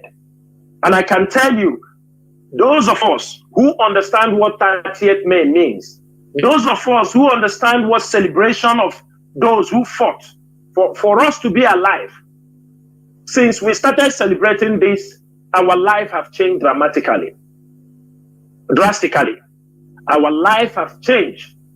We have increased in knowledge. We have understood the things we say makes our enemies uncomfortable. The things we understood that happened to our people makes most of our people uncomfortable because they thought it is something we should let it. It is left for us to forgive anybody who killed us. They are not the one to tell us to forgive. They are not the one to tell us not to celebrate our dead. Every one of us living everywhere around the world, we know countries celebrate this kind of event. They are celebrating the Holocaust Day. In Rwanda, they celebrate also Remembrance for the Genocide Day. In Kuwait, they remember the Liberation Day, the time they liberated Kuwait. There are people killed during the Saddam Hussein invasion. Britain still remember the World War II. We see Russia remembered. Nigeria is still remembering the independence, the time they fought to become free. Most of us will even in primary school, they will say it is British also one anniversary. They will come to sell some peanuts for us in the primary school in our place, but they never want us to remember our own people that were killed during the Nigerian Civil War. I am sure Mazi Chinedu, I think most of us have the experience. They will say, bring 1 naira. They will even take money from us to celebrate the British people that died. But for us, we were not allowed to celebrate our own dead. It used to be a green and red ribbon. They will tell you everybody in the school must. Nobody was asking. Our parents were not even telling us. Because sometimes I said our parents, I don't know whether it is out of intimidation or what most of them didn't do good to us. They never told us what they suffered in the hands of Nigeria. Had they told us what they suffered in the hands of Nigeria, we won't stay so long before this struggle started. They hid everything from us. They hid it from school. Our parents also decided not to tell us about how our people were massacred. But this generation of Biafrans, led by Mazi Nnamdi Kanu, he have taught us, as we are celebrating our 30th May, we don't forget in Mpo, in 2016, when we wanted to celebrate our 30th May in Mpo, the Nigerian military swooped on us inside the Catholic Church in Mpo. They massacred our people who were getting ready. Nobody said anything. Till today, people, more than 100 people disappeared, killed. They took away their dead bodies. Many of them poured acid. There are people who survived that attack, and they are there. They can give a testimony of what happened on that fateful day, on that tragic day. One of our brother, Chidozie, who is in India currently, he's a victim of Mpo massacre. And there are many people who survived that Mpo massacre. And since that day, since that 30th, 29th May, it's supposed to be a candle night, then the following day in Mpo, 30th, our people were massacred. And from that day, we found it that it is not safe for our people to march around in Biafra land on that 30th May, because the Nigerian government, with the help of the British, they had been assured to massacre us, that nobody will talk about it. But that's not in order to maintain that, on that day, we want everybody to understand that we, the indigenous people of Biafra worldwide, remember our fallen heroes from 1904 to present, from those killed from the time of Ekumeku, before they amalgamate, because they killed our people before they amalgamated us. They killed our people before they amalgamated us. They didn't just amalgamate us without, don't think that our people didn't fight. Our people fought them, the Ekumekus. From 1904, we have been fighting against the British, against the imperialist colonial masters.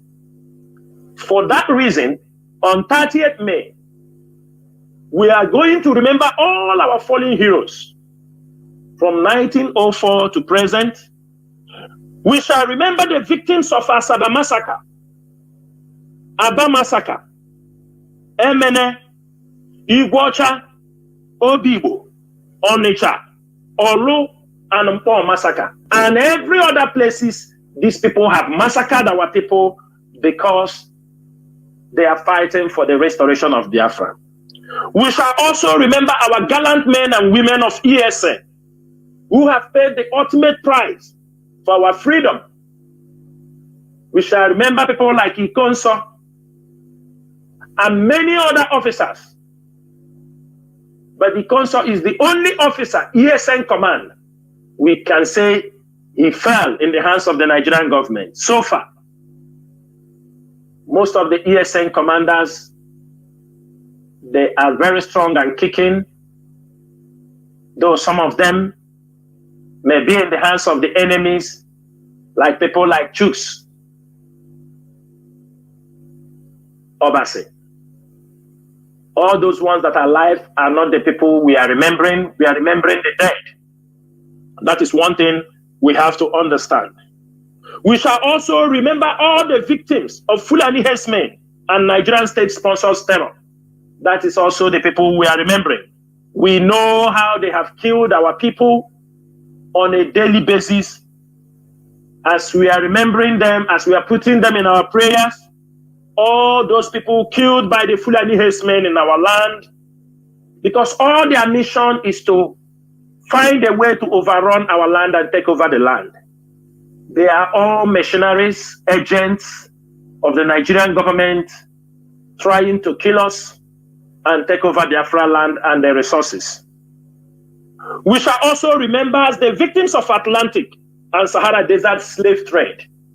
They will not be forgotten, because some of our people that were taken into slavery, they were taken forcefully from our land. Forget about all those things. They are telling you your people sold them. Your people sold them because they were sent. Go and bring them. It's just like what is happening now.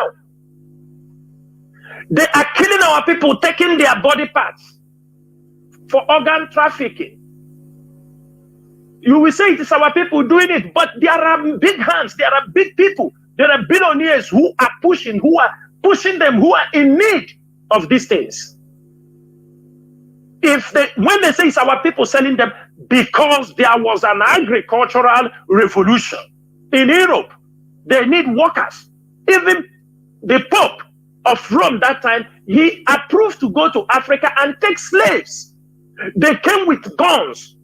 People will say they sold them. They sold them. Sometimes we want to put the blame on our people. But these are people, they fought. Our people fought, resisting that.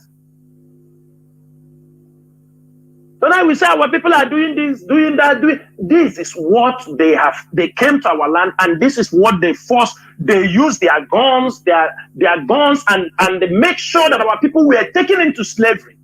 If they say they didn't want, okay, people go, and what if they say we don't want to buy? And when did they stop? When they start to produce machines. There was the machine revolution in Europe. During that time, they found out that they don't need to go down to Africa to go and get slaves again to come and work in the plantations, because there were machines. This was called the machinery revolution in Europe. That was the time, industrial revolution. Yes.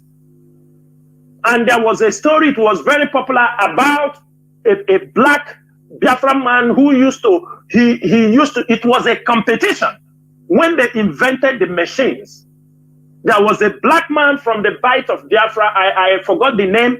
They said he was very tall and huge. When the machinery revolution, industrial revolution came in, he said that the machine will never beat him. They protested. Like it's just like now they are bringing robots to take over some jobs in companies. He protested with his men, and it was to break the rock for roads, building of roads. The machine, they set up a competition between him and the machineries. The machines were breaking the rocks. This man, they say he was very tall from the Bight of Biafra. He was breaking with hand. He continued to break rock for more than 8 hours non-stop. And finally, he collapsed. That was when the machine defeated him. And that was when many people gave up. That something that have come to replace. The news now filtered everywhere that the machines have defeated man in most of those hard jobs. All these people must be remembered. We mourn them. We mourn all our people going through the desert because of economic hardship, who have died. Remember, the Arabs also took our people on slave trade before the Europeans came. We remember our people who have died across the Sahara Desert in the Mediterranean Sea, trying to go and find greener pasture where there is no green than snow. We are also remembering all our people that choose death rather than to be in possession and slaves to another human being.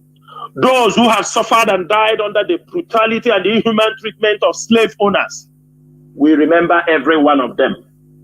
We remember all these people on the dead, and I'm very, very sure most of the coordinators, continental reps, I am very sure most of you have received the 30th May official letter to be submitted to foreign missions. And if you have not received it, make sure you contact your continental reps this evening. There is a 4 pages letter to be submitted in all foreign missions. Those who are going for protest, make sure you submit this with the continental rep should inform you how official letters are being delivered.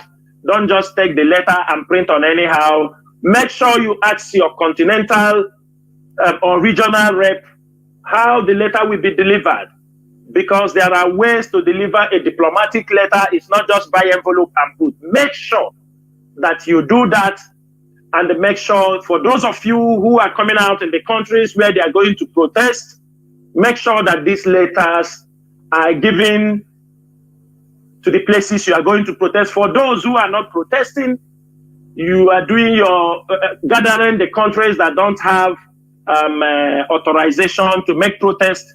Make sure the letters get to the foreign missions in your country of residence about what we are celebrating, what we are passing through, the illegal, and upon all the judgment given to this to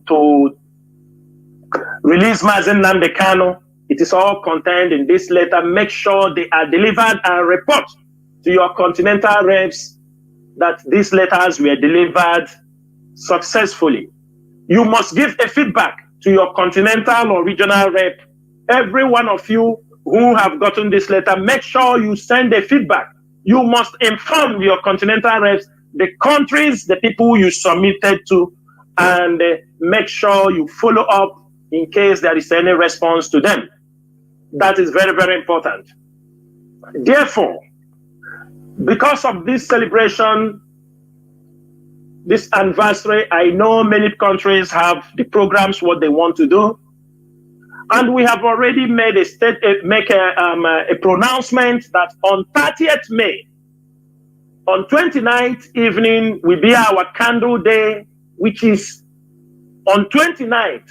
We are expecting by 6 p.m. in the evening, everybody must be at home. We don't want much movement in Biafra land. We must show a sign that we are mourning those who have died for the Biafran freedom. This is a program once in a year. We don't need to remember you that you're supposed to be part of this. Anybody, you are buying your food, you can buy your food tomorrow. We have announced this before now. You can buy your food on Monday. But what we are saying, from 6 p.m., the mode for that morning, our dead heroes and heroines must be activated. We must see a quiet mode. It's a time for mourning. Mazi Doziem, the HOD, will be on air on the 30th May for a national broadcast by 8:30, I think by 8:30 Biafran time, right? By 8:30 Biafran time, Mazi Chike Doziem will be on air for a national broadcast for the Biafran Heroes Day. But let me make it very clear. Biafran Memorial or Biafran Heroes and Heroines Day, it is not a disputed fact. Nobody can dispute. Nobody can even ask us what we are doing. Nobody can ask us why sit at home. There is no room for this question. There is no room, because this is 10 years we are doing this. We expect every Biafran, for those even in Lagos, in the northern part of Nigeria, we want you to respect and honor that day. No matter the kind of business you are doing, you are not in Biafra land, honor that day. All of you in Lagos, we are counting it. We don't forget. We expect every one of you, markets, be closed down on that day. Remember that this is 30th May. Biafran's heroes and heroes. Nobody can question you why you didn't come to the market.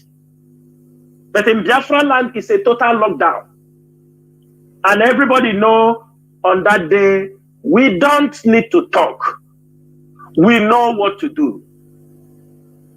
Biafrans knows what to do. It is not new. It is not something we have to come and beg you. It is not something we have to remember you, since the Nigerian government don't want you to understand. We don't need to tell you, today is 30th May. We don't need to tell you. By tomorrow, Monday, buy anything you want to buy. Get your food by 6:30 in the evening. On Monday, 29th, there will be candle light. There will be candle night around the world for those who will be gathering for the candle night. And we expect every one of you to be cautious, be security conscious. But on 30th May, it will be total lockdown from 6 a.m. till 6 p.m. in Biafra land. From 6 a.m. to 6 p.m. in Biafra land is a total lockdown, lock under key. Onye na-achọkwaghị ikwete, anyị ga-ekwetere by force. Mazi Chinedu, I will stop here so that we can go to the next topic. Ndewo nwa Chineke. Ndewo Mazi. I will proceed immediately to the continuous detention of our leader, Mazi Nnamdi Kanu. You have said it here. They punished one of the judges, presiding judges of the Supreme Court. They punished her by assassinating her husband. For us to understand the desperation of the Nigerian government in order to subjugate justice. But Mazi, continue, please, because many people is what they are waiting to hear about our leader, Mazi Nnamdi Kanu, his case, and the way forward on his case. Please go on.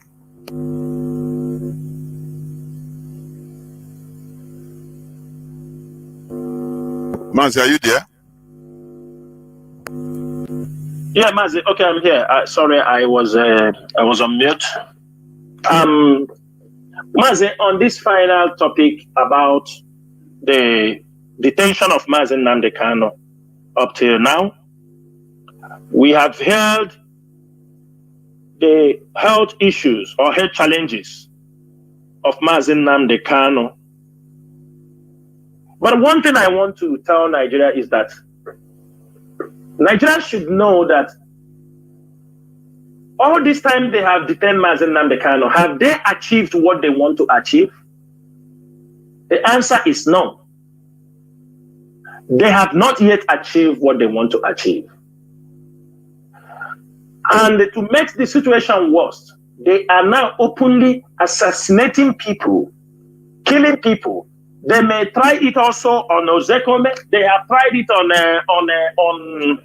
on Barrister Ifeanyi Ejiofor on a couple of times, on many occasions. And they continue to trying to eliminate people, to intimidate people. But one thing we want to make sure is that they can't intimidate IPOB. They can't also intimidate the legal team. Biafrans should know that what we are doing, we are still standing today because we know that Mazi Nnamdi Kanu will be released. And that is why we continue to fight. We are not giving up. We are not ready. And I'm making it very clear for the Nigerian government that there is something they have to know. The more they continue to detain Mazi Nnamdi Kanu, the more they are causing problem for themselves. The more they are causing problem in the Southeast. And I am saying, you see those politicians, some of them now, who were part of the team that helped in the rendition of Mazi Nnamdi Kanu, some of them now are leaving office. They are no more going to be in the office as governors. Oh yeah, back also I go mile. Say akudacha, akufecha, or darawo. We are going to make sure that even those who have participated in what happened to Mazi Nnamdi, who were in office, protected themselves with securities around, continue to protect themselves, running around, that today they won't be in that office for a long time, that we are still here. And that their sins will never be forgiven. They're supposed to know, let me make it very clear. They must release Mazi Nnamdi Kanu, because we have to know that Nigerian government did this thing in 2015. Justice Ademola that gave judgment on conditional release of Mazi Nnamdi Kanu in 2015. The Nigerian government also raided his home in 2015.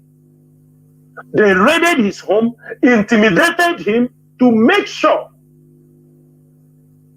they sidelined him. Then, when they bring in Binta Nyako, they also blackmail Binta Nyako, Justice Binta Nyako, with her husband and her son's corruption cases, forcing the woman to make sure she jailed our leader, or they jailed the husband and the son. This was the things they did.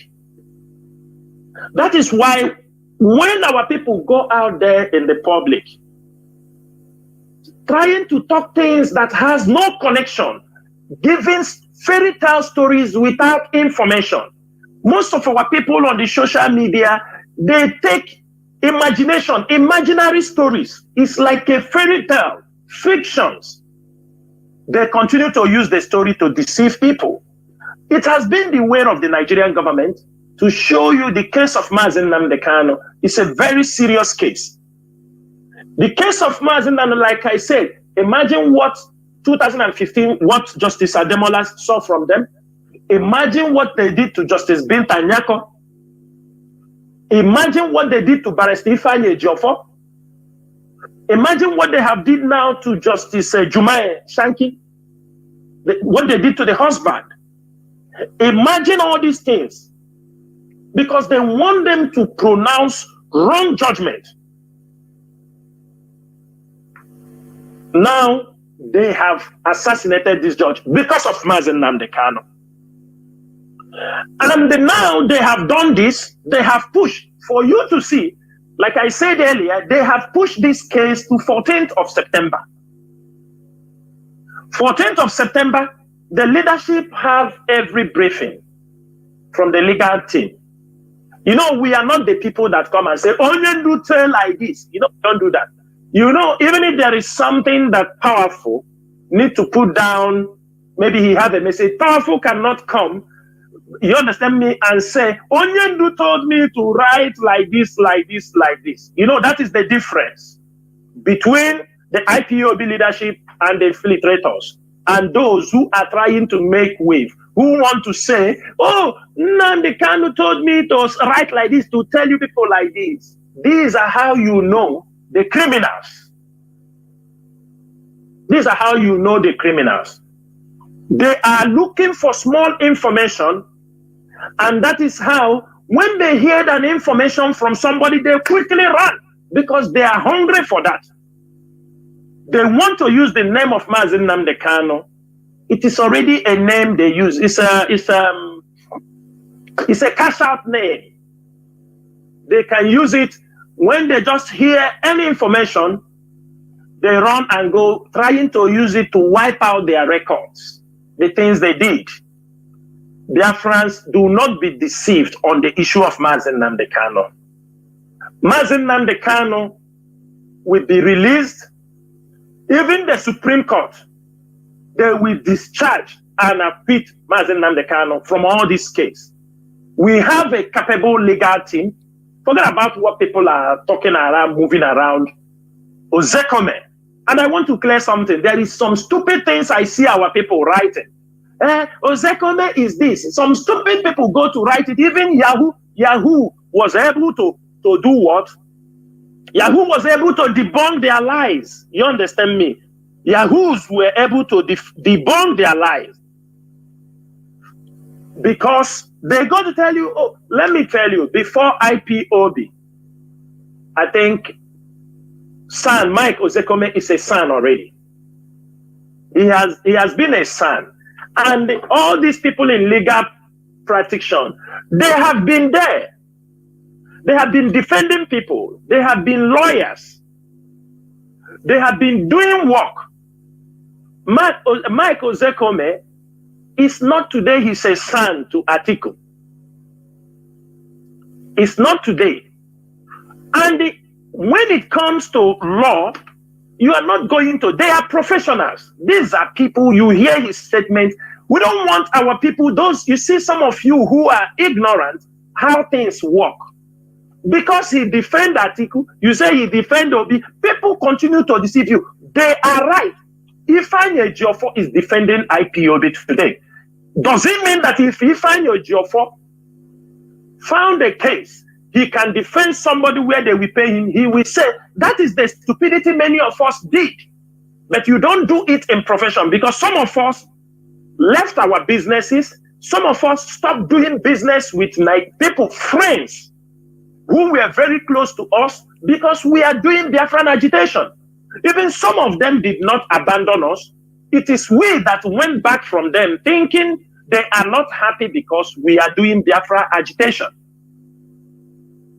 I have business partners, I stop communicating them. Even if they give me a business, I don't do. I don't, even they come, I mean, thousands of dollars, I don't. Because this mentality that most of you are having, that because I am doing, for example, if my brother has been a politician and suddenly I'm a Biafran agitator, I will now disown my brother because he is a politician, he is somebody, or he's a medical doctor. Because this is your enemy, you are not going to attend to him. Because he is your enemy, you are a doctor. It is against the profession. You are not a lawyer. You are not a medical practitioner, a doctor. No matter who, they are according to their ethics, whoever that is brought to them, there is no discrimination. You must save the patient. The same thing with lawyers. It's a profession that when they found somebody they can defend, irrespective money is involved or not, they have the right to stand in the gap. Most of us, or many of our people who have this bad mentality, some of us, we are friends with many people who today do not like what we are doing. So if tomorrow you see a picture of me and somebody say, oh, he's working with politicians, this might be pictures of 15 years ago, 20 years ago, when we have not even started the Biafra agitation. I want our people to stop this. We need to grow up and stop going out there talking rubbish, ignorant. I know your leaders of infiltrators, he's an ignorant as anything, I can imagine. That's why when he threw these ignorant things in the public, some of you just grab it and start talking rubbish. Mike Ozekome is not somebody any of you will drag on a social media. Ifeanyi Ejiofor is not somebody you come to drag on a social media. Even no matter anything, a lawyer, don't drag him on social media. We have a way to settle our, if we have problem with any of them, we can settle our scores. None of the lawyers, because the moment these things are happening, they are using it. All of you saw what happened, how people have played with the Onyendu issue. All of you have seen it. And you people should stop being emotional. Biafrans round will stop being emotional. When something comes up, you just become emotional. Especially on the issue of Mazi Nnamdi Kanu. We have to face reality. We have to be strategic thinkers. We have to be thinking, analyze things, and think critically on any subject before you just grab it and start making mess out of the whole thing. The international community is watching. You think they don't know? You think they are not seeing what you're doing? Some of you of recent, you started shouting, we do not. What we are saying is, ime nke ọma anyị etogi, ime nke ọjọọ anyị etogi. Why some people, when they come and talk, we don't say anything about them, no matter anything they wrote.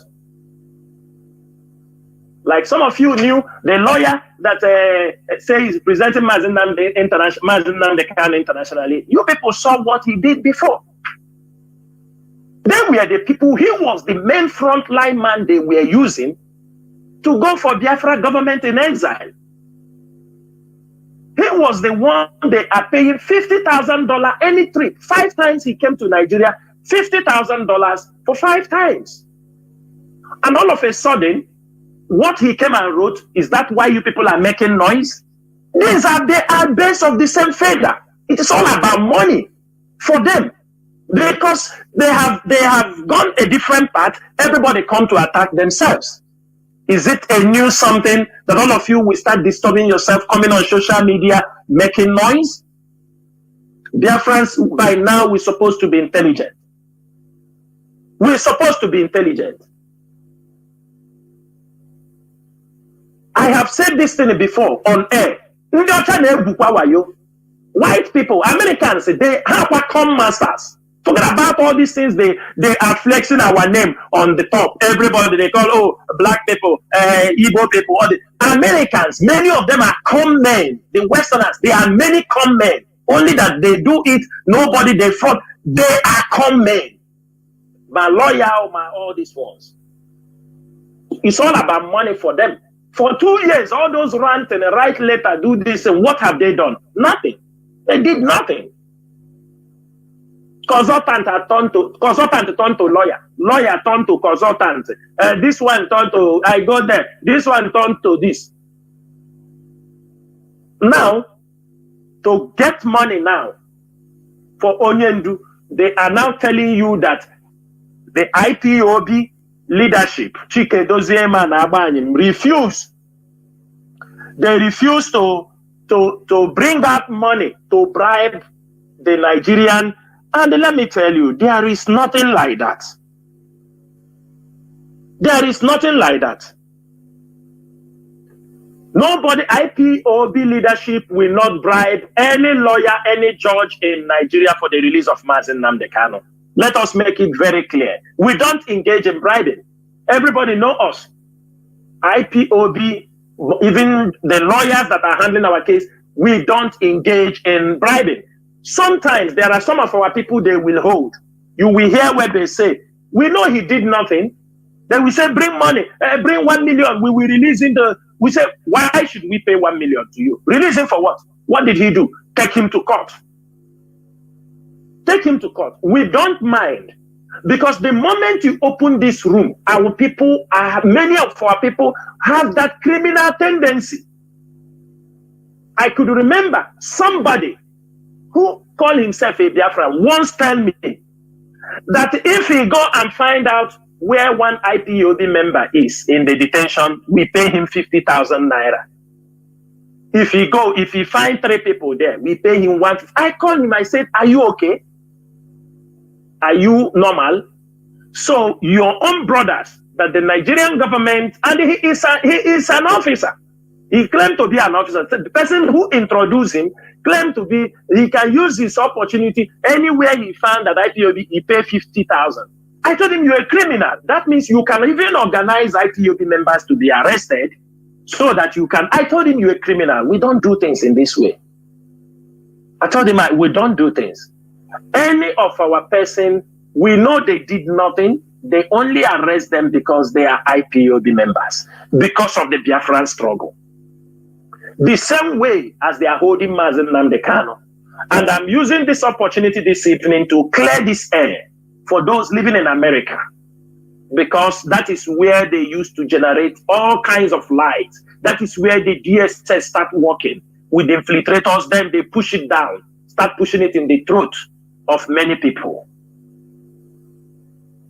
They start pushing it on the throat of many of our people. That because they want to steal money from you. They want to take your money. They are telling you that they refuse. They need to bribe the lawyers. Who is giving? They need to bribe the judges so they can release Mazi Nnamdi Kanu. Please, do not allow yourself to be deceived in this way. And for you, who said you took contract to come and kill IPOB members, family, IPOB leadership. There are families in Nigeria. Makachineke. He said that Biafra land the la. We are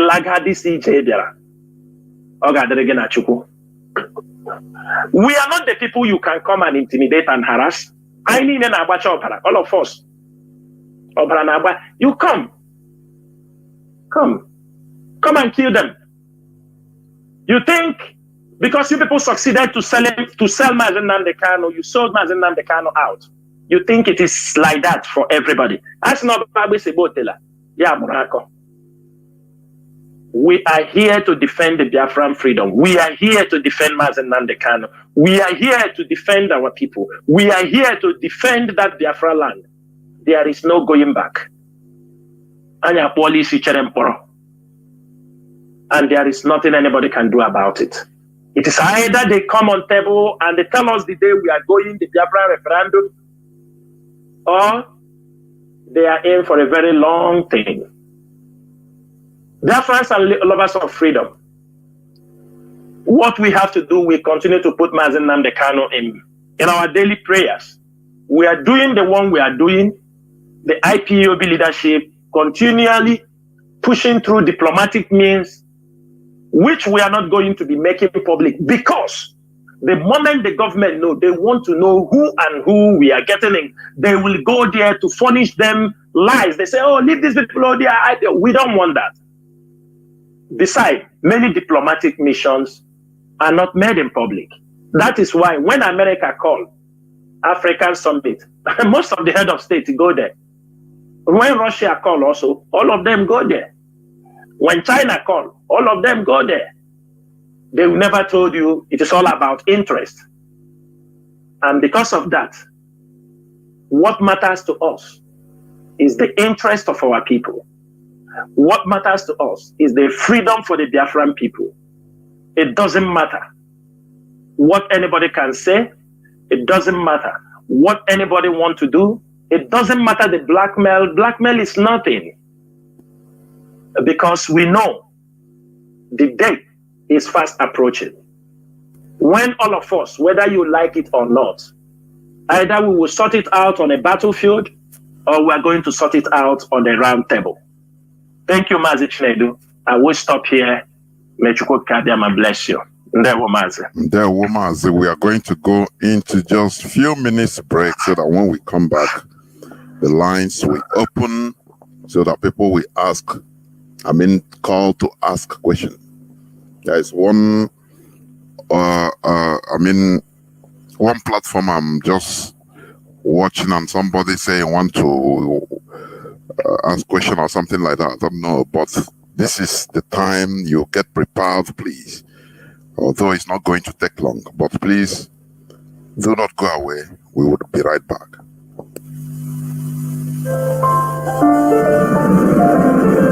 What comes to your mind when you hear about Biafra, the 30th of May Heroes Day? Is it the pain or the courage to keep fighting on? The sacrifices of our heroes, the pain our mothers passed through, the innocent children starved to death by the Nigeria government. All we remember on the 30th of May. Fight on, brave boys, fight on, heroes of our fatherland.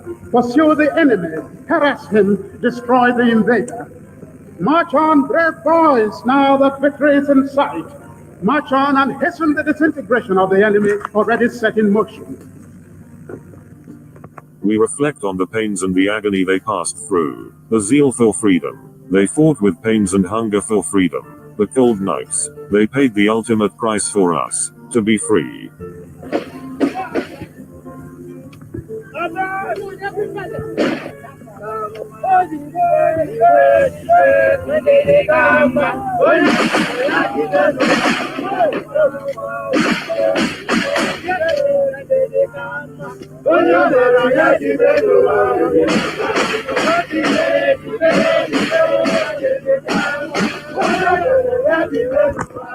The 30th of May, a day we reverence so much. We sit at home to reflect on the sacrifices of the brave men and women who fought for freedom. We remember them, With our collective efforts, we shall remember them on the 30th of May. We shall never forget the courage they fought with. For a better future. Fight on, brave boys. Fight on.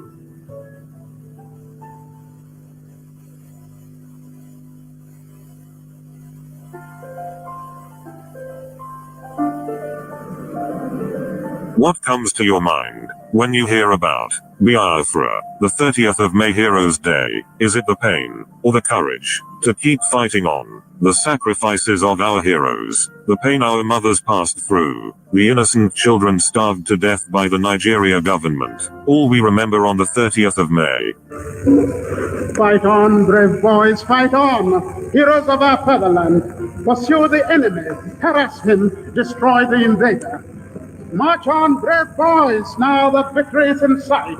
March on and hasten the disintegration of the enemy already set in motion. We reflect on the pains and the agony they passed through, the zeal for freedom. They fought with pains and hunger for freedom. The cold nights, they paid the ultimate price for us, to be free.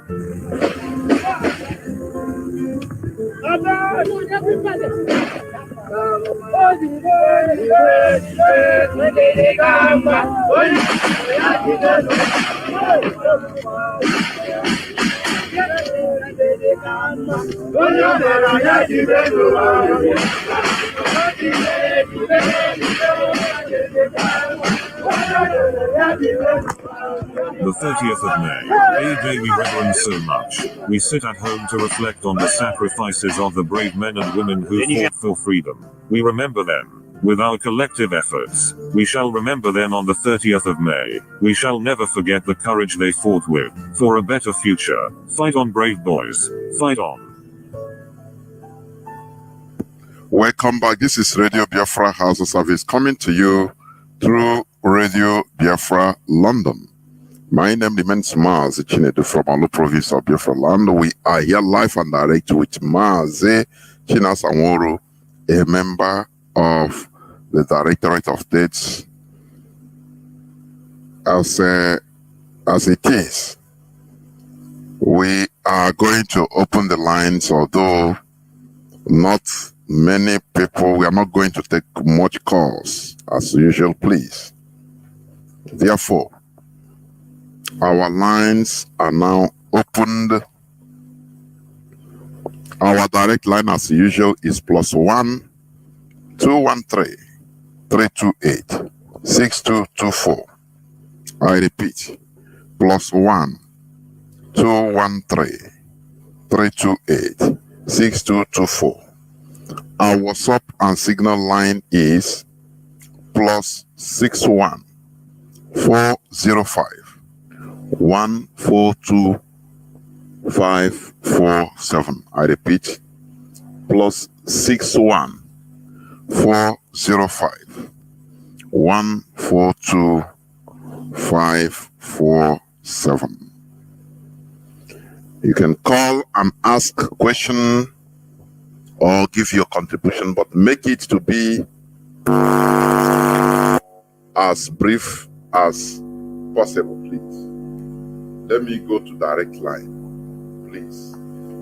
Let me, cause I've started showering. I say showering in. Showering.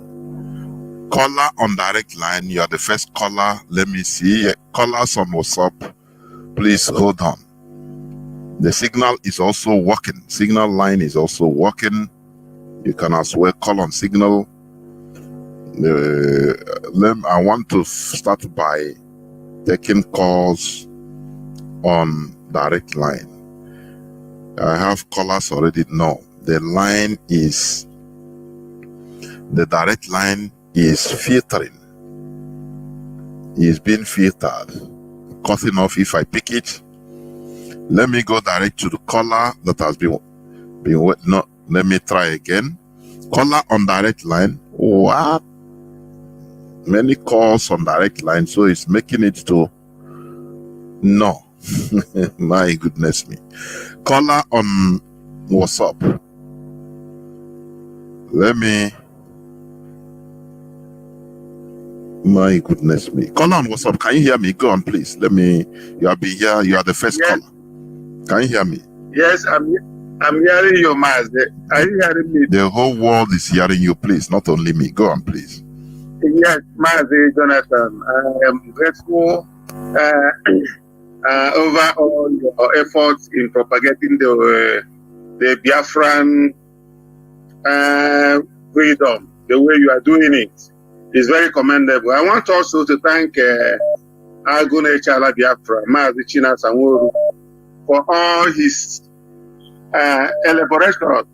He has explained a lot of things that have been happening in Biafra land and what our people are doing, the way they are doing it. And I think it is for us, Biafrans now, to know those who are really fighting for Biafra.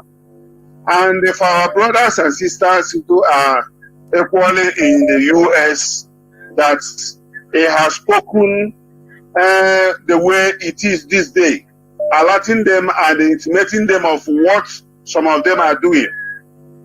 I want to equally ask them not to see it as a betrayer, but Mazi Nnamdi has spoken the way, and most of us, you know, in the church, whenever a gospel is read in the pulpit, wherever you are touched is wherever you are involved.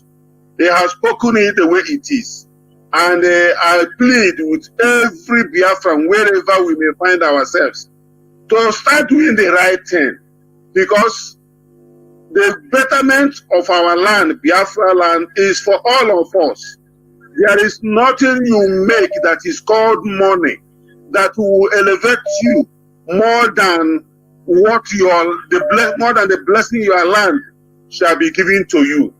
You don't kill your brother to become rich. No. You know, especially also, I want to equally ask our people within the Olo axis to be very, very watchful and sit up.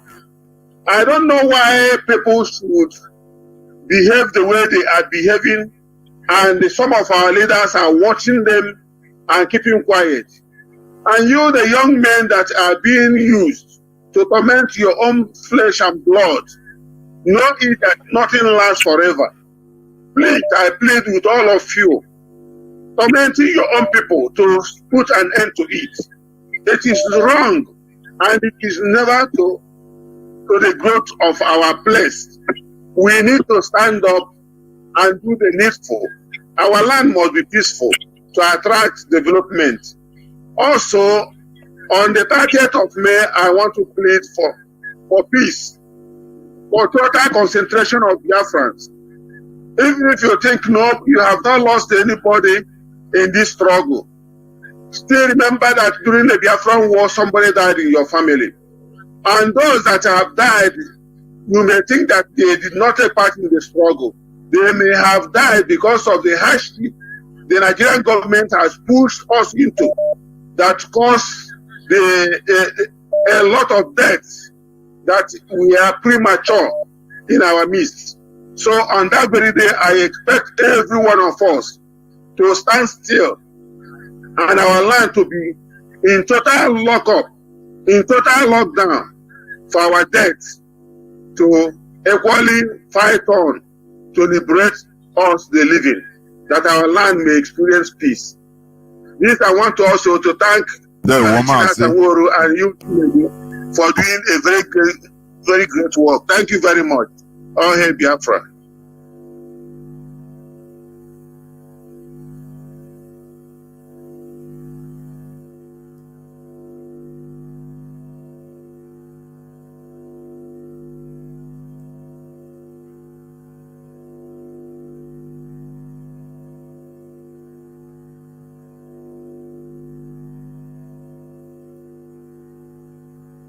Yes, I can hear you, Mazi.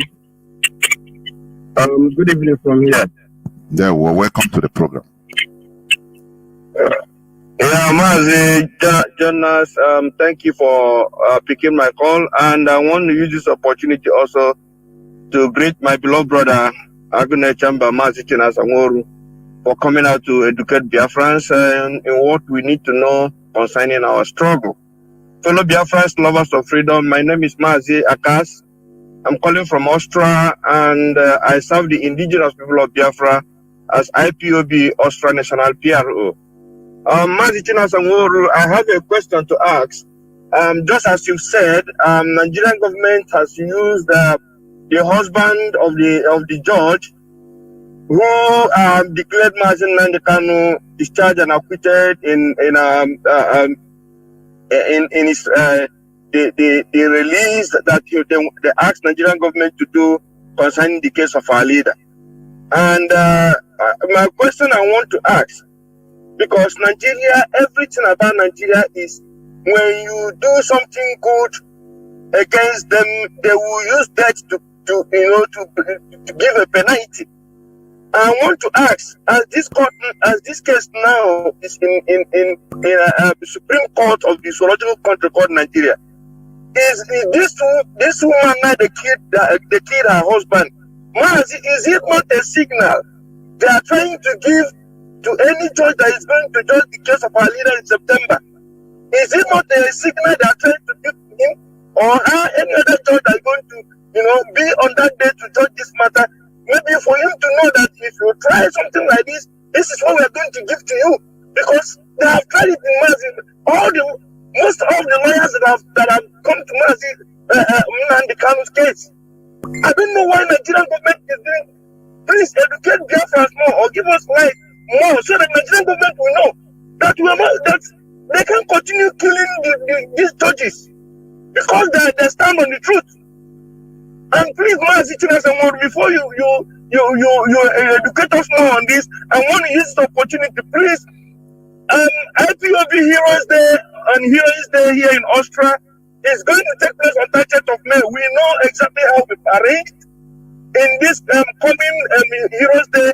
On IPOB, we are heading to Vienna. Every zonal coordinator, please, you have to educate our people the reason why all of us must head to Vienna. Just as all of us assembled here in Linz on 1st of May, this is how we are trooping to Vienna, the capital of Austria, to also let the whole world know that our leader Mazi Nnamdi Kanu has been discharged and acquitted, and also letting the whole world know that we are mourning our people that have killed since 1914 to up to date. So please, there will be no excuse. There will be no, if you know you're working, we have announced it. Make sure you take free from your working place. We must troop in Vienna to let the Austrian government once again to know that our leader Mazi Nnamdi Kanu must be released. And all we are asking for is for referendum for us to free ourselves in that animal country called Nigeria. Mazi, thank you for picking my point. God bless you. Please highlight us concerning this killing of the judges, please. Thank you. Mazi Chinas, you want to say anything? You heard him, right? Yeah, Mazi. Yeah, I heard him. Mazi, it is very clear, like he mentioned, the assassination of the husband of Justice Jumai is a pure signal for those who will handle the cases of the Supreme Court on 14th September. It is an intimidation tactics. I have said it here, what they did to Justice Ademola, what they did to Justice Binta Nyako. These things are very clear. The records are there. So that is the lane they want to go. That is the path they have chosen. So the most important thing is for us to alert the world, be on alert, continue to expose them, and make sure that we continue. No day shall we forget the issue of Mazi Nnamdi Kanu. No day. Yes, we can. Sometimes we may not come to talk, but we are following up, getting updates from the lawyers, talking to them, and we must continue. That is why the health of Mazi Nnamdi Kanu is very, very important to us. If the one we need to come and raise alarm, we will raise the alarm. But we make sure that those who are coming there, going and visiting him, always give an update on how he is, on how the situation of his health, and we continue to do that until Mazi Nnamdi Kanu is set free. But for those of you in Europe, especially I used to say Europe is the heart. This is the heart of this struggle. Europe is the heart of the Biafran struggle. That is where people move. They can come to a capital. It's not like in America. In America, you see these 38 men will go. There will be nothing you will see in America. You will not see any of them do anything. But you see In Europe, we know how Europe handle things. And we are saying this is once in a year program. Once in a year. There should not be any excuse. People will make sure that they are going there. 30th May is not yesterday. We all knew that this 30th May, the next time is going to come is next 2020. Maybe that time within Biafra people, but it is a debt. It is a tradition. It is a debt that none of us should forget.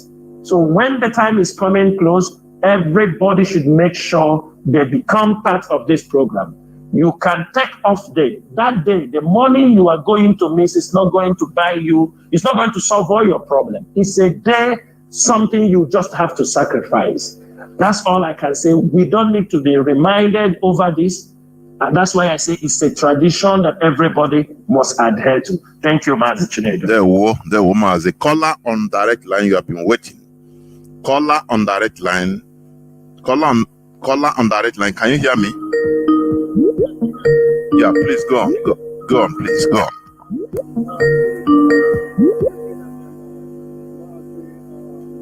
Lord, thank you very much for the gospel.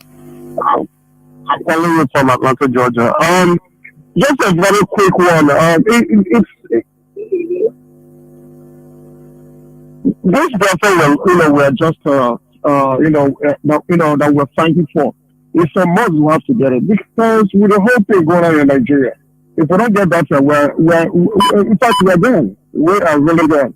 With all these assassinations going on, even though you mentioned about our virus, I know God will protect them. Sometimes I fear for their own life, but I know God will protect them. The enemy will not see that because they're doing a very good job. So I pray God will protect them, nothing happens to them. And then one thing I wanted to put out there again is most of our brothers that lives in Europe, I know they speak, they don't just speak English. Like I heard this thing on Mazi Nnamdi program, because that was yesterday or 2 days ago. Most times when they're out there on the protest and then they always, speak in English. I mean, maybe some of these people in Europe, not all of them understand English. If they can make like a mandatory, not just particularly for this, our heroines, Hero and Heroines Day. Anytime they have a protest in Europe, let them bring out somebody who will, once they speak in English, they speak in their local languages. Let it be like a point of duty so that these people, those that don't understand English, will also understand what we are trying to pass out to them. Let it just be like, any time there's any protest, let it just be like a point of duty. We can just put it out there and beg them. I'm sure there are so many of them that have been there for so many years. They can come and, speak in the language of that people. That they don't understand it, they understand also what you are passing, trying to pass to them. That's all I wanted to say. Thank you, and see you later. There were Mazi. You made a point. We must continue. Let me caller on WhatsApp. Can you hear me? Welcome to the program. Hello, good evening, sir. There were Mazi. Hello, good evening, Mazi Chinedu. There were. Welcome to the program. My name is Mazi Nnamdi. I'm from Abia State, born and brought up in Aba, though I reside in Libya now. I'm calling to congratulate all the effort of the DOS in the absence of Mazi Nnamdi Kanu. You people are doing a great job. I know it's never easy. I and my family here over Libya, we are thanking you. We are appreciating all your work. And I still want to talk to our people at home. Many are still messaging me, telling me that they don't know the leadership to follow, that they are seeing many things online. And I want to encourage them over there and still to inform our social media warriors that we should keep pushing on teaching them. They need to keep on listening to the IPOB leadership, the Radio Biafra platform, and they need to follow the instruction of the doors. Hello, Mazi, can you hear me? The whole world is hearing you. There's something you said now. Yes. Mazi, the whole world is hearing you. Yes. The whole world is hearing you, Mazi. I don't know if you are having earpiece, remove it, please. I don't know.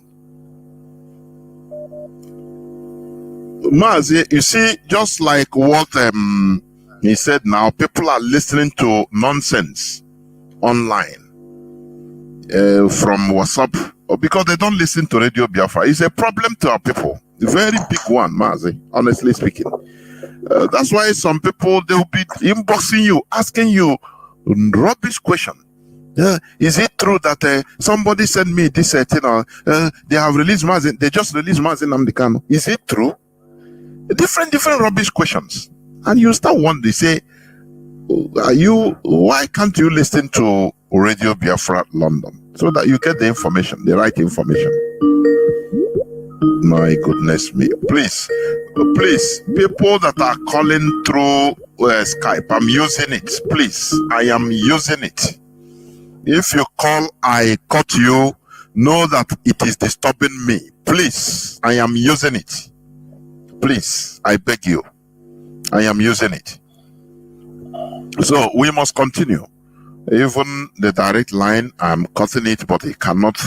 Oh, I don't know what is happening. Many calls anyway. I have caller on WhatsApp. Are you there? Are you still there? No.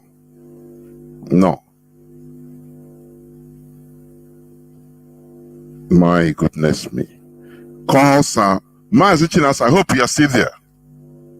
Yes. Okay. Yes, calls I'm are here. humming everywhere. But to pick it is the problem. Sometimes Mazi, if calls are plenty in a phone, even picking it is a problem, honestly. But we must continue what we are doing. We must continue.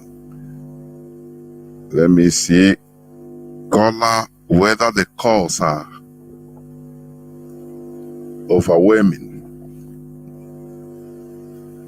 Whether the calls are overwhelming.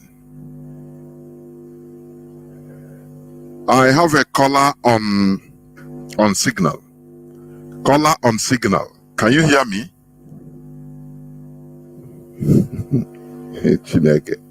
Caller on signal. Can you hear me? No, the call just cut.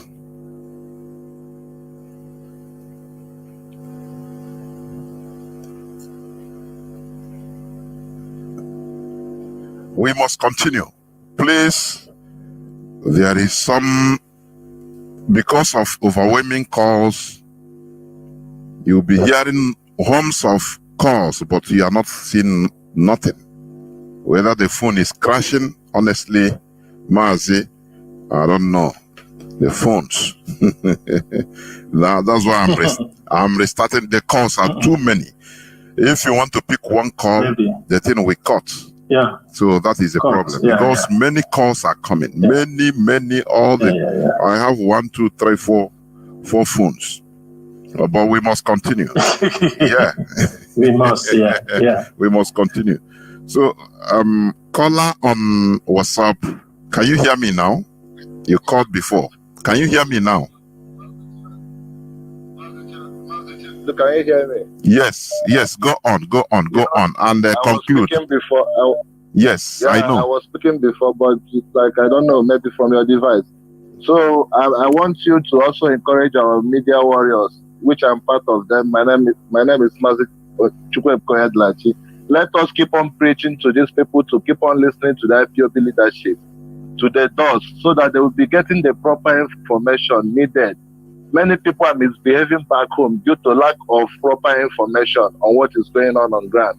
Some people are confused due to these infiltrators keep using our name to commit so many crimes, and when they are committing it, they keep on mentioning ESN name. They keep on using the name of Onyendu to commit so many crimes, and this thing has been affecting this struggle. It has been affecting the case we have with Nigeria government.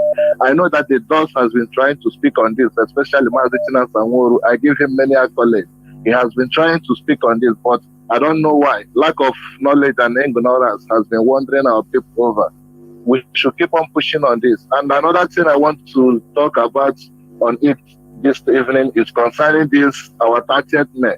I love how it has started, and I appreciate all our efforts to make it stand. It is very necessary that we have to be remembering our fallen heroes to maintain the dignity of our land, to maintain the sovereignty of our nation, we must be remembering those who fell for us to stand, because we can never forget them, because one day we shall all die. And if we are not remembered, I don't know how it will be. So we must keep on remembering them. That 30th May must remain, and forever we shall remember it.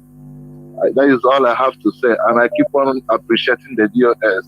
And I appreciate the legal team, Mazi, Ejiofor. They are all doing a great job. I appreciate all of them. Thank you, sir. And I believe freedom is our own at last.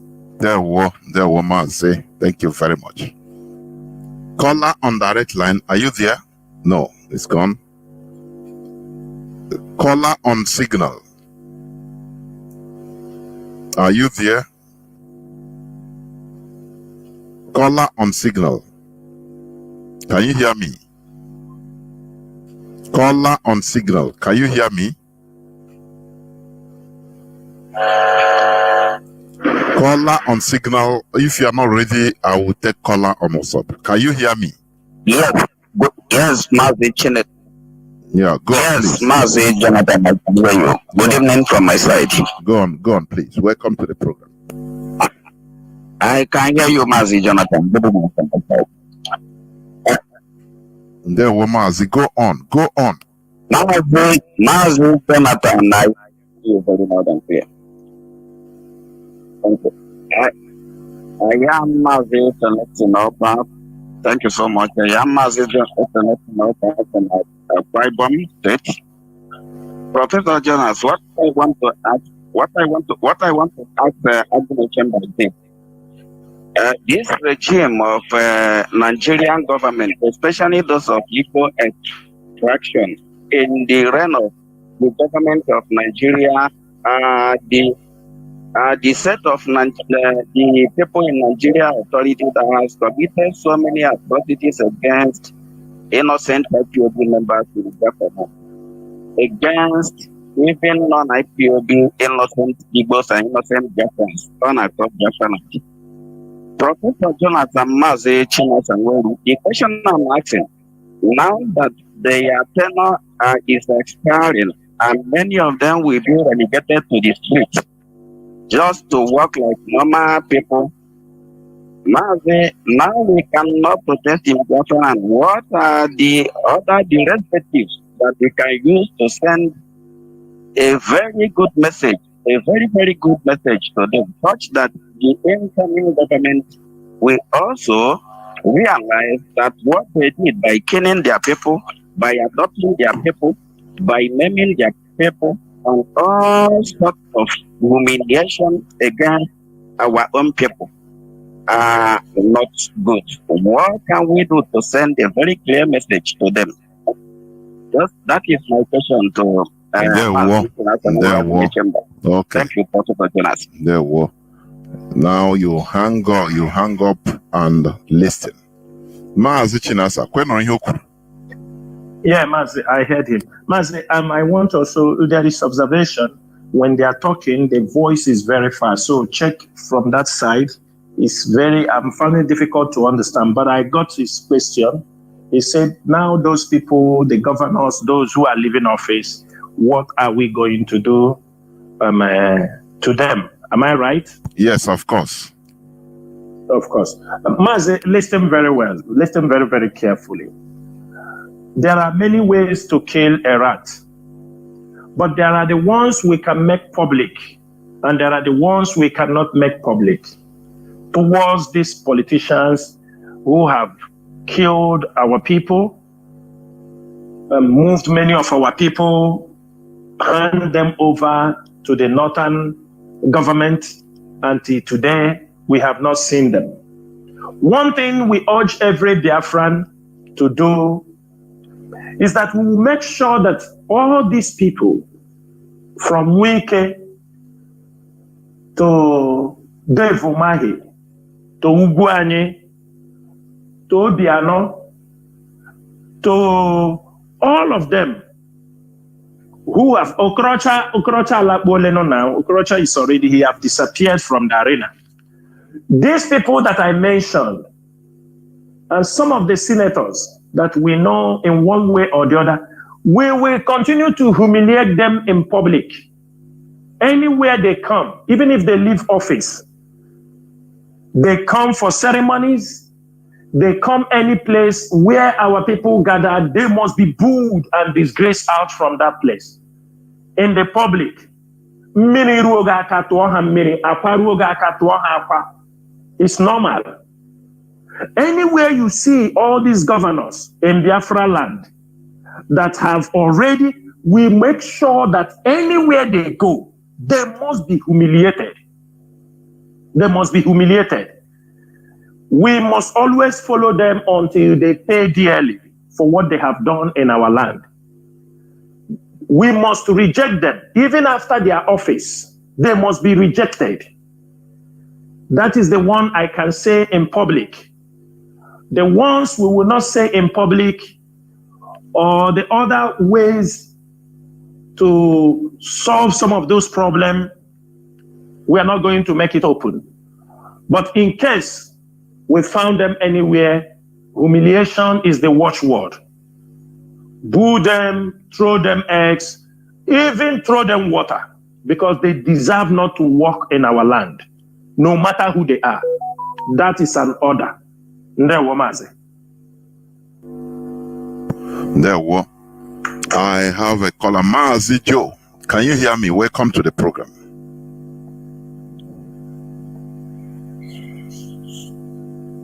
Mazi, can you hear me? Yes, go on, please. Please go on, go on. Okay. Good evening to all dear friends. Mazi Chinasamoru, I give you a very good salute for your work for Biafra. Mazi Jonathan, you have been awesome in this job. It's not easy picking calls that flies in from different places. Chinasa, please, I have a question, and it's also a suggestion. Yes, we have our heroes that died for us, and they are beckoning on us to invite them into the struggle. I would like the EOS to because what I'm saying something from the spiritual angle, because we cannot use the deity of our enemies to defeat them. It's not possible. They brought the religion, they twisted it, but we cannot use it to defeat them. I'm suggesting that we start reverencing our heroes past. We can decide to canonize our saints. All those people that died during the Kumeku War, they were gallant men. We can call on them, like the Christians. They have their different saints that they call on. We shouldn't be afraid of what people are going to say. These are our people that died for us. We should canonize them as saints, so that the spiritual impact, it will change a lot of things in Biafra land. By the time we have 10 saints named, saint this and that, it will have this big spiritual impact on us. Because there is no way we can defeat the English with the religion that they brought to us. It's not possible. It's never possible. It's never possible. What is giving China edge? What is giving India edge? Because of their spiritual background, it is giving them a big edge. We are always in this our Biafran quest, and we hear some people praying to the God of England to come and help us to defeat England. It's not possible. It is not possible. Please, it's a suggestion. We have to do this. We have to do this. It's a must that we do it.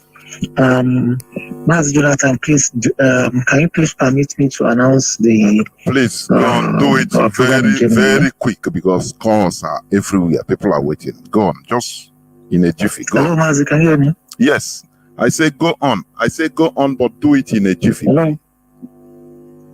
Mazi, go on, go on. Mazi, go. I'll do it in a jiffy, please.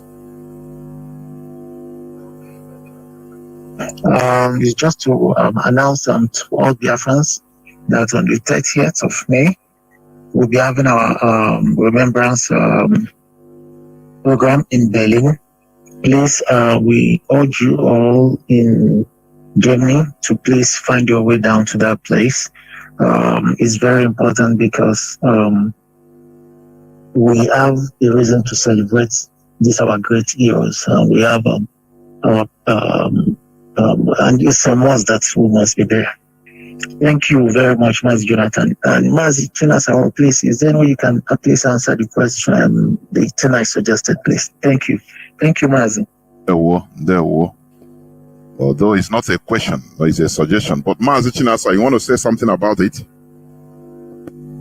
Yeah, Mazi, what I want to say is if he has been participating in our 30th May Remembrance Day, we used to mention names, call names of the people we remember, because we are still on the process of gathering names. And we hope that one can be very, very possible when Biafra comes, when we will build a memorial center for all those things. But for now, what he said is okay, but we must start somewhere, and that is what we are doing.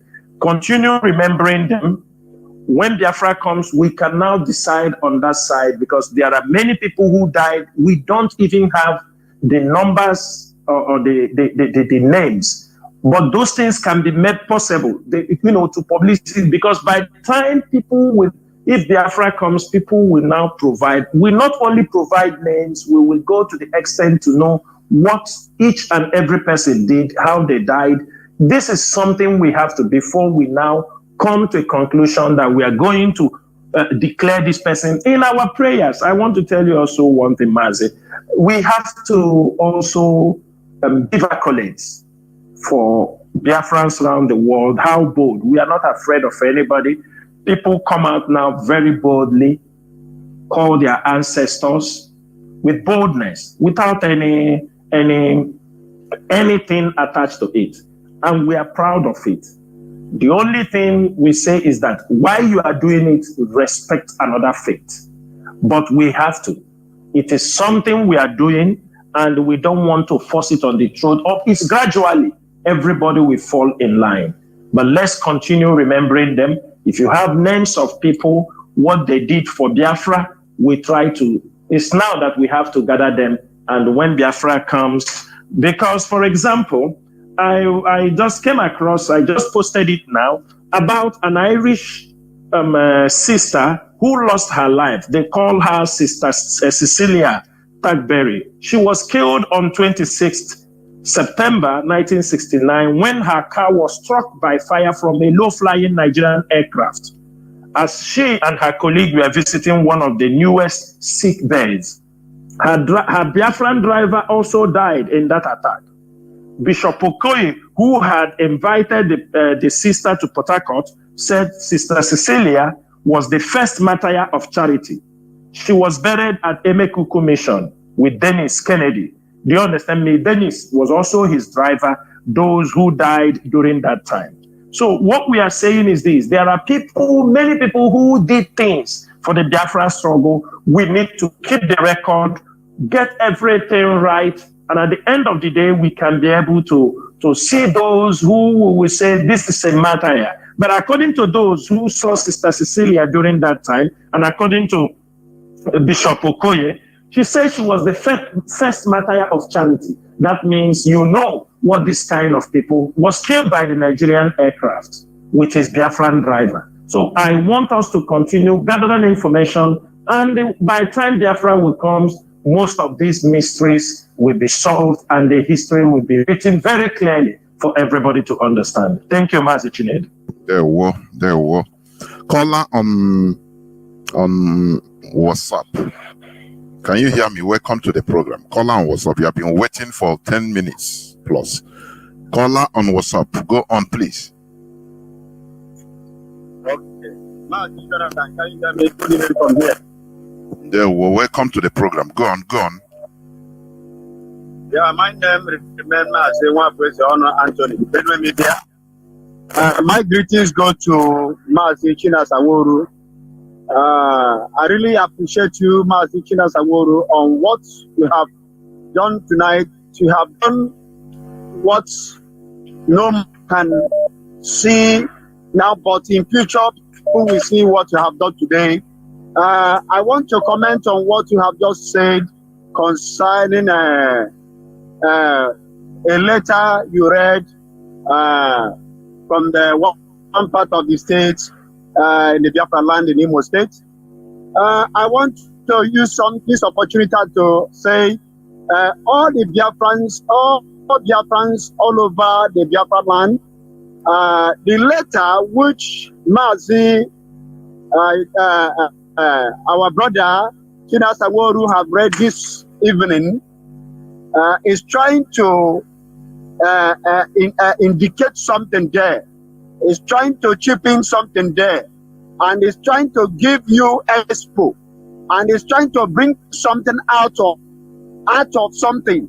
Is trying to make a difference, because the people that have rose up, which is and also the people of the community who have been seeing the omens happening in that community, and they say enough is enough, that that IPOB still remains saint, that Nnamdi Kanu still remains saint, that they have discovered the strange hand in the soup, and that strange hand must be removed. So now they have wrote the letter and asked that with immediate effect that they want the people that brought this very abominable people, the people of Ipa, the people that have been causing mayhem in Biafra land, that they should be removed with immediate effect. If all the fellow Biafrans all over the Biafra land can still use this very measure that this community used and signed by their lawyers and their chiefs, I tell you, all these remnants, all these evil doers, all these evil ones that are rampaging everywhere in Biafra land, they must be flushed out with this idea. It's a welcome development.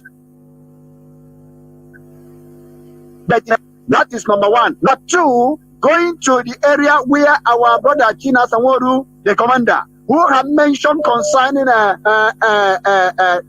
oil where that they are digging, the oil, the well they are digging in Anambra State, precisely in one part of the local government. Now, I'm asking a question. Biafrans, what are you saying? What are you saying concerning the place where they are digging the illegal well and they're giving Nigerian government permission to come and dig or to come and transfer bury a pipeline to worry? Or for what? Okay, if it's permitted like that, why not Nigerian government? Why not one part of the northern states which are mining gold? And they have said they don't want anybody, Nigerian government, to put hand in anything concerning mining their gold, that the gold belongs to the community. Why must Nigerian government come, or the people of Anambra State or the governor or whoever must sign that Nigerian government should come and bury pipe or dig anything like oil well and they transfer it to Niger Delta or to Warri? Now, at the same time, I'll be bringing the white men come and inspect or to come in to monitor what is going on there. What I'm saying there is that enough of this. We don't want that to continue again. The Biafra should refuse. Anyone they caught drilling anything or digging anything there, do away with that person. That person is supposed not to come to that place, because that place is a holy land, it's an ancestral home, and nobody has the right to take away anything like mineral resources by force from Biafra land. This is my take, Mazi. Thank you, Mazi. Thank you very much. Thank you. We must continue going down slowly towards the end of the program. Mazi Nnamdi, can you hear me? Mazi. Hello. Good evening. Yeah, I can hear you. Are you hearing me? Go on, please. The whole world is hearing you. Go on. Good evening, Mazi Jonathan and Mazi Nnamdi. Here is Chibike Nnamdi calling from Bern, Switzerland. Greetings to everybody. Greetings to IPOB worldwide. The hard cause. We are here, going nowhere. I have one or two remarks to make before I give the announcement that even made me to call. The first is the last caller has just made some point on what I wanted to say, but let me just still make a short remark on that. The issue in Osun and the letter that Chinasa wrote, it is, they know. The people that live there know who is involved. Because I believe our ex-HOD, Uchenna Siebu, is also from that same village. He's from Oberuru. These are within that reach. He knows exactly what is happening. So I believe the added IPOB to create some sort of movement to let IPOB react. But the fact, they all know, because Uchenna Siebu is also a part of that community. That's the first remark.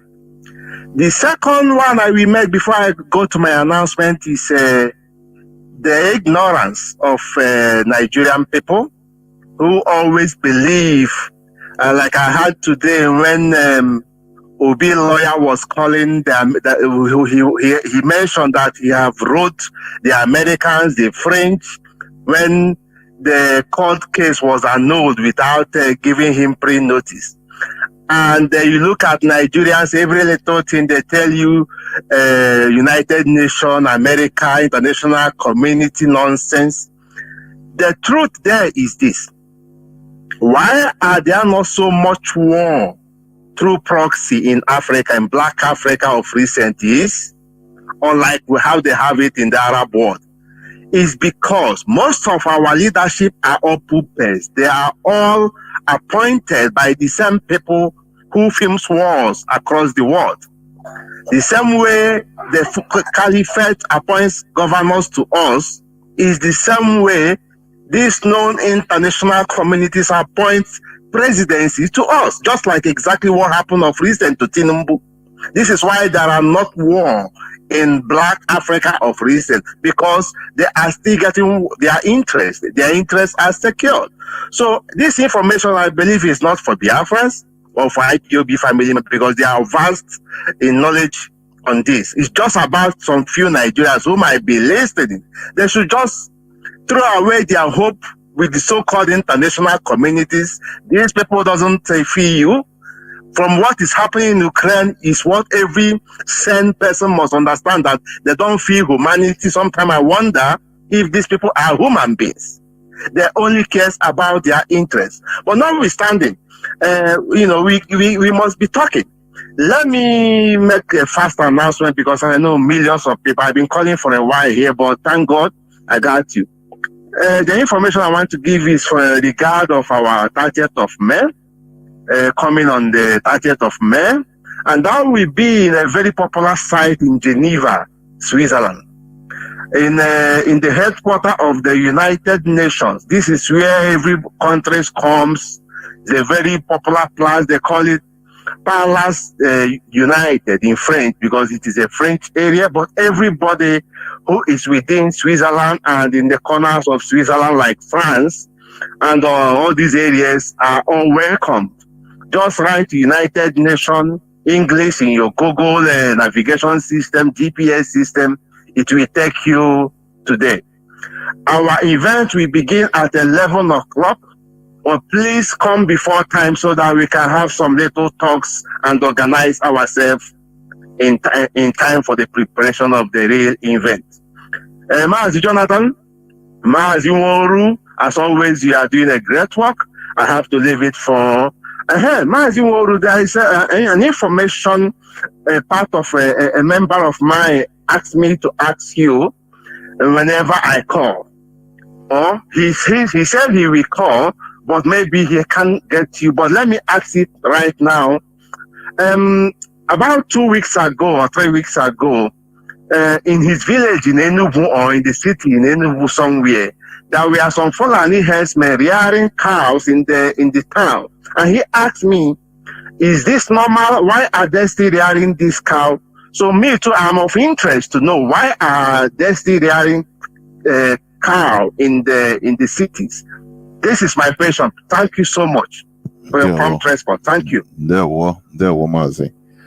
Mazi Chinasa. Thank you, Mazi. Yes, thank you, Mazi Nnamdi. Let me go straight to the question you just asked about. Mazi, one thing is this. Many Fulanis are being driven away from other parts of Biafra land. And most of them are heading to Enugu. Even in Delta State, the ESN command in Delta State is doing a very great job against the Fulani herdsmen. They continue to push them.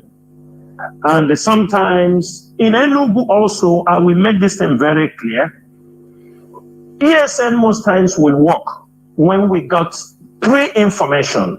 Sometimes the Fulani herdsmen can come in a place, we don't have any information. People there must report to us or report to any IPOB member in that vicinity, or IPOB members in that vicinity supposed to report.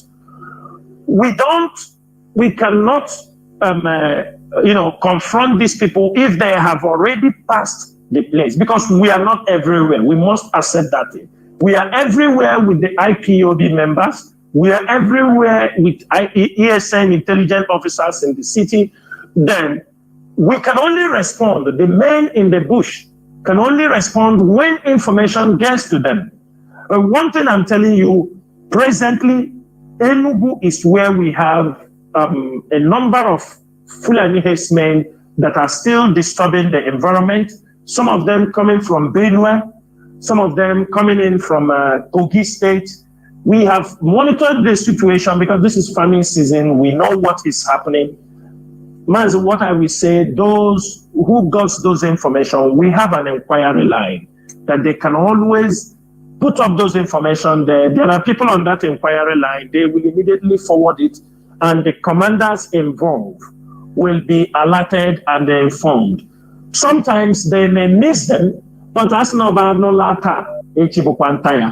We continue to pursue these people, but one thing is this we have to know. It is an order that I don't know when it will be revoked. It is an order that anywhere Fulani herdsmen are found in our land, they should be sent to where they come from, either to heaven with their cows or back to where they come from. We will not allow them to destroy our land. Enough of the one they have done. And also, we also urge all those, before you send us information, verify, because sometimes it might be an old video. Sometimes people can see some old video. You remember those times, because sometimes people do send us something, an old video, they just write it and push it to us. Some of us know the old videos that when you send it, we tell you this is not a new video. But if it is a new video, don't hesitate to send us the video, tell us the location, not just any place. Tell us there are Fulani people in this particular location. This will help us. But if you tell us this video is from Enugu, Enugu is very, very big, so that we can be able to know the exact place where this thing is happening. We are always open to receive those information. It is our duty, because we know these are terrorists. If you give them any little chance, the next thing you will hear is that somebody has been kidnapped, somebody has been killed, somebody has been raped, and at the end of the day, Tony Blair will advise them to say it is just a farmer's headers clash inside the city. Thank you, Master Chinedu. There were. I'll pick the last caller. You have been here going to 10 minutes. Caller on WhatsApp. You are the last caller. Please go on. Can you hear me? Welcome to the program. Yes, I can hear you, Mazi Chinedu. There were. Good afternoon here. My name is Ekechukwu. I'm calling from United States. Mazi, can you bring your mouth closer to the device if you are not using earpiece, please?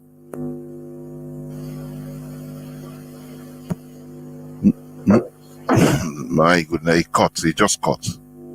Why? And other people want to replace you, so I don't know why you call. Maybe caller on WhatsApp. Can you hear me? Welcome to the program. Caller on WhatsApp, I pick your call. Can you go on, please? Mazi, please go on. Caller on WhatsApp, go on, please. The other people want to, so I don't know what welcome to the Mazi, are you waiting? You are listening to the device. I don't know. Sorry, I don't have that time. Let me pick the other caller. Caller on WhatsApp, please go on. Can you hear me? I don't know why you cut. Go on, please. Yes, Matt. No, it's network. Okay, go on, please. Yes, my name is Vikesh Walker. I'm calling from United States, Houston, Texas. I want to say, they will Mazi Chinasa, and may God bless you and keep you and give you more knowledge and more understanding, and the other members of the directorate of state. What I want to contribute and what I want to you to look into and the members of the directorate state is that, as this Zipazo is going out, and they see what is going on with him and the OT, and the only place we have a little bit calm in Biafran land and the Igbo land is on the Abia state. That demon may try to do things that is often by making that place a little bit ungoverned to present governor that is there.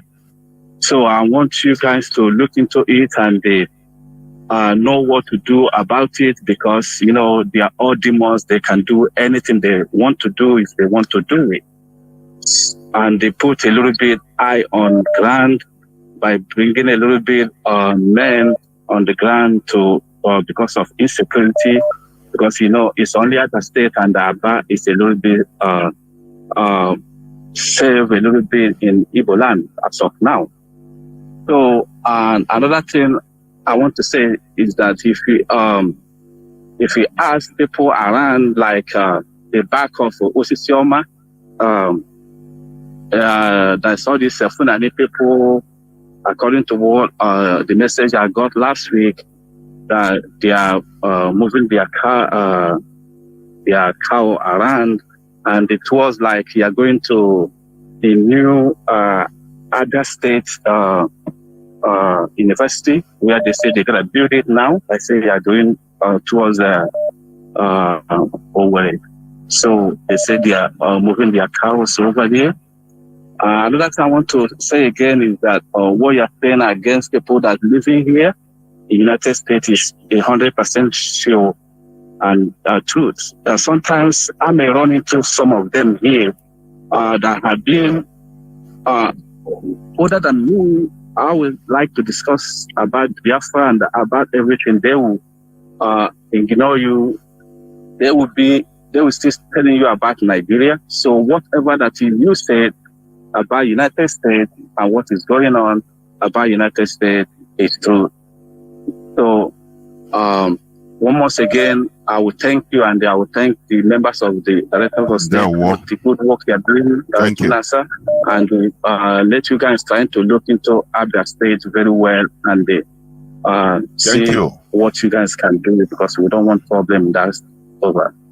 We don't want problem all over Biafra land, not only one place. Mazi Chinasa, I think this is the last call that I will receive. So you proceed to making your closing remarks and announcements, if there is any. Please go on. Okay, Mazi, thank you so much. Our brother Ikech Kuda just called. We are going to look into this issue of Fulani herdsmen in Osisioma. We are going to, as I'm getting this report now, Abia State ESN command will be informed, and I'm sure they are listening also. People in Abia are listening. We have heard what you said over everywhere, like Mazi Chinedu said. We don't have a particular state where we say we want peace to be in all Biafra land. We want everywhere to have peace. That is why, as we are campaigning, I want every Biafran to understand one thing. As we are campaigning for our people to return home due to the way they have been treated, both their election and other things, and for security reasons, and for them to return back to Biafra land. Last time when I came on air, I announced about Discover Biafra Land, our Facebook page, where we are promoting things. We expect our people to go and follow that page, because some of you by now, many of you never knew about your land. You never knew there are places, fine places in Biafra land, because the Nigerian media and the international media have done a total media blackout about our people. But to my greatest surprise, when I announced the page, Discover Biafra Land on social media, yes, it gathered like up to 2,000 followers. And as the people, the admin there, they started working to post about our places. We now found out that Facebook now is slowing the membership of that page. They don't want people to be on that page. They don't want people to follow on that page. This is battles we are battling, because they don't know. The Discover Biafra Land does not talk about politics. It doesn't talk about anything. It is only about places in Biafra land, things pertaining to Biafran people, business opportunities, places, those who are finding it difficult to relocate, tourism, places you can go to spend your money. These are the things that are being promoted on Discover Biafra page. Nobody discusses about politics there. But why is it now a trend that Facebook now is limiting people to follow? That is to show you people the battle we are into. But we are not going to stop. Make sure you follow Discover Biafra Land on Facebook. And we will make sure that we will bring you every opportunity, every chances, things, places you can relocate in Biafra land. Do not allow. Some of you are living in villages in the northern part of Nigeria. Some of you are living in villages in Yoruba land. You are living inside the bushes in Yoruba land. They ask you, you say you are living in Lagos. What we are saying is this: come down to Biafra land. Come down to Biafra land. There are good places to live. We have already shown you, even though they said Imo State insecurity and all, look at Owerri. There are beautiful places. Asaba, Anambra, Oka. Most of you do not know. Look at Enugu, Abia, Cross River, Akwa Ibom, Ibocha. There are places for you to live. And we are using also all this opportunity, calling our people who are already returning to put up real estate businesses is very, very important. Real estate business is one of the businesses that all these people going down to Biafra land have to venture into, especially in Aba. If you go to Ngwa Road, almost all the residential buildings, apartment flats are being used for businesses, which is not supposed to be so. If you go to Aba, apart from I think shopping mall for the textiles, many apartments, many homes in Ngwa Road, they are all used for garments, shoes, all these things. It does not supposed to be so. We are asking our people, go down to those places, map out, build semi-factories where people can come and take partitions and be doing their businesses, and it will help them it will help in efficiency in production.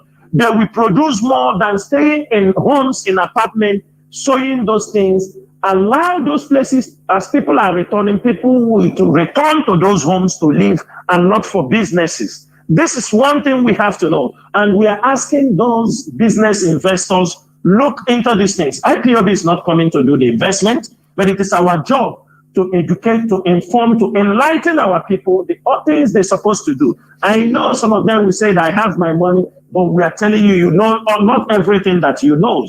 But we are telling you in Biafra land, you have opportunity to build mini factories, and people will move in there as petitions where they can be able to build. That is how businesses will grow. That is how we can make up a global challenge in garment production, in shoe production. It is very shameful. We saw some shoe or garment factories, they were showing in Aba. This is they're just making mockery of the whole thing. So what we are saying here is this: those who are returning back to Biafra land, those who are building your estate, give it to IPOB. We are not charging you anything. We will promote it for you. We will tell the world, we will tell Biafrans about your business. Show us the shopping malls that you build. You don't need to pay us. It is for our own betterment. Show us and tell us any IPOB member is ready to promote it for you, free of charge. Tell us that these places are ready for our people to take over the business. We will do it for you. We are not charging anybody. Our main purpose, our goal is to make sure that our people returning back to Biafra land, they have a better place. They can do their businesses. They have a better place. Build homes, accommodations is very, very important. There are land. Forget about all those things they are talking. There are heavy land. And what we are saying is also, as you are building, build something nice that people can be able to pay. And the people can be able to let it be something modern. It's not because you want to invest in real estate. Please do it. Let it be up to the modern standard. Because you know, buildings are things that they depreciate, they look outdated. Do something that when people are even paying their hard-earned money, they will be happy to do that. That is for those who are returning and discover Biafra land. I have another point I want to also raise here today. From now onward in Biafra land, IPOB will not take it lightly with any traditional ruler who are bringing people from the northern part of Nigeria, those whom we know they are killing our people, they are part of those who have killed our people. The act of bringing anybody from the north when they pay you money to crown them chieftaincy title in Biafra land is hereby stopped and banned. Because we know a new government have been installed. Most of you are going to invite all Dick and Harry, all Tom and Okeke, everybody that put anything in the envelope for you to crown them chiefs. We do not say you don't crown people chiefs, but we know people who have become part of those who have killed our people. And IPOB will not take it. Any of traditional ruler in Biafra land that crowns any of these killers, those who have kept Biafra land down, kill our people, IPOB is not going to take it lightly with you. We are going to make sure we shred you and deal with you in such a way others will learn an example from you. That behavior must be stopped. We should stop anybody. You can bring people from anyhow just to come out. Tomorrow, some of you will bring here some wike inside Biafra land to crown them. Every Biafran must watch out. Some of you tomorrow will bring Jubril to come and crown him one title. Some of you will bring what they call him Abba Kiari to come and crown him in our land. This nonsense must stop. And it is from tonight, for us, after our 30th May, it is like a new year for us. We have things we are not going to tolerate after mourning our people, and we must make sure we put them into effect as soon as we can. Dear friends, also there is another topic I want to touch this night. This is about lynching in Biafra land. Lynching of petty criminals in Biafra land will not be accepted by IPOB worldwide any longer. I want to make it very, very clear this evening that the ESN command and the M branch has been ordered to make sure that to prevent anywhere somebody will be lynched in Biafra land. In this 21st century, we're supposed to know that this is a barbaric behavior that's supposed not to be condoned in our society. It is unaccepted, it is illegal, and we are going to fight, and those If we found out that you are part of those lynching people who are championing lynching people, we will make sure we deal with you in Biafra land. It is very, very disheartening. This is in 21st century, we behave like animals. It is very disheartening that you are lynching people because of a cup of curry. You are lynching people because of a Chinese telephone. You are lynching people because of a bottle of beer. You are lynching people because of 100 naira. There is nowhere in the world where people are killed because they steal. Picking pocket is everywhere in the world. Everywhere. Go to America, there are picking pocketers. Go to UK, there are picking pocketers. Go to Japan, Thailand, Malaysia, everywhere they are. Go to Dubai, sometimes people snatch your telephones. Nigerians snatch phones sometimes before it was stopped. Nobody has been lynched. If there are people you found a picking pocketer, or you found somebody, a petty criminal who stole yam, who stole rice, who stole drinks, the best you can do, no matter anything, is to hand him over to the nearest vigilante groups there, or the Nigerian police that whom you believe it is still protecting your area, whom you still believe that they are the security you are seeing. Hand them over to them. The rate our people are lynching their own kind in the marketplaces, in the village squares. This is unacceptable, and I'm making it very clear tonight. IPOB is banning lynching in Biafra land. No matter the person, no matter what he did, if you people can lay your hands on him, hand him over. It is not your duty. This type of jungle justice must be abolished in our place. It is evil, it is barbaric, and it cannot be accepted in our land. And after 30th of May, we have many problems in Biafra land. Our people are being disappeared. Our people are being killed. Some they are taking their life by force. You also, you are lynching a human being for no reason, for bike, for motorbike. You are lynching them. Criminals are coming with guns, and you people don't do anything. The ones you do is the normal person, maybe he's. We are not saying that stealing is acceptable. We are not saying that people should steal. But what we are saying is that nobody should be lynched in Biafra land any longer because he's Mazi, do you know something absurd? If the same people, if it is maybe a Fulani or Nyugu commit even more grievous crime and our people caught him, they will never touch him. They will become good citizens and hand him over to the police. But once they see that he's an Igbo man like them, they'll burn him alive. It's very, it's evil. It's evil. It is evil, Mazi. And this 30th May, after our mourning on 30th May of people being killed in all these very horrific way, lynching, and the IPOB members, you have a duty to do. This is a time for awareness. IPOB officers should make out a flyer, and we want this campaign after the 30th May. This is a job that we must paste these flyers in cities. It's not just by saying it on radio. It is an assignment. Biafra Land Coordinator, take note of this. State coordinators, take note of this.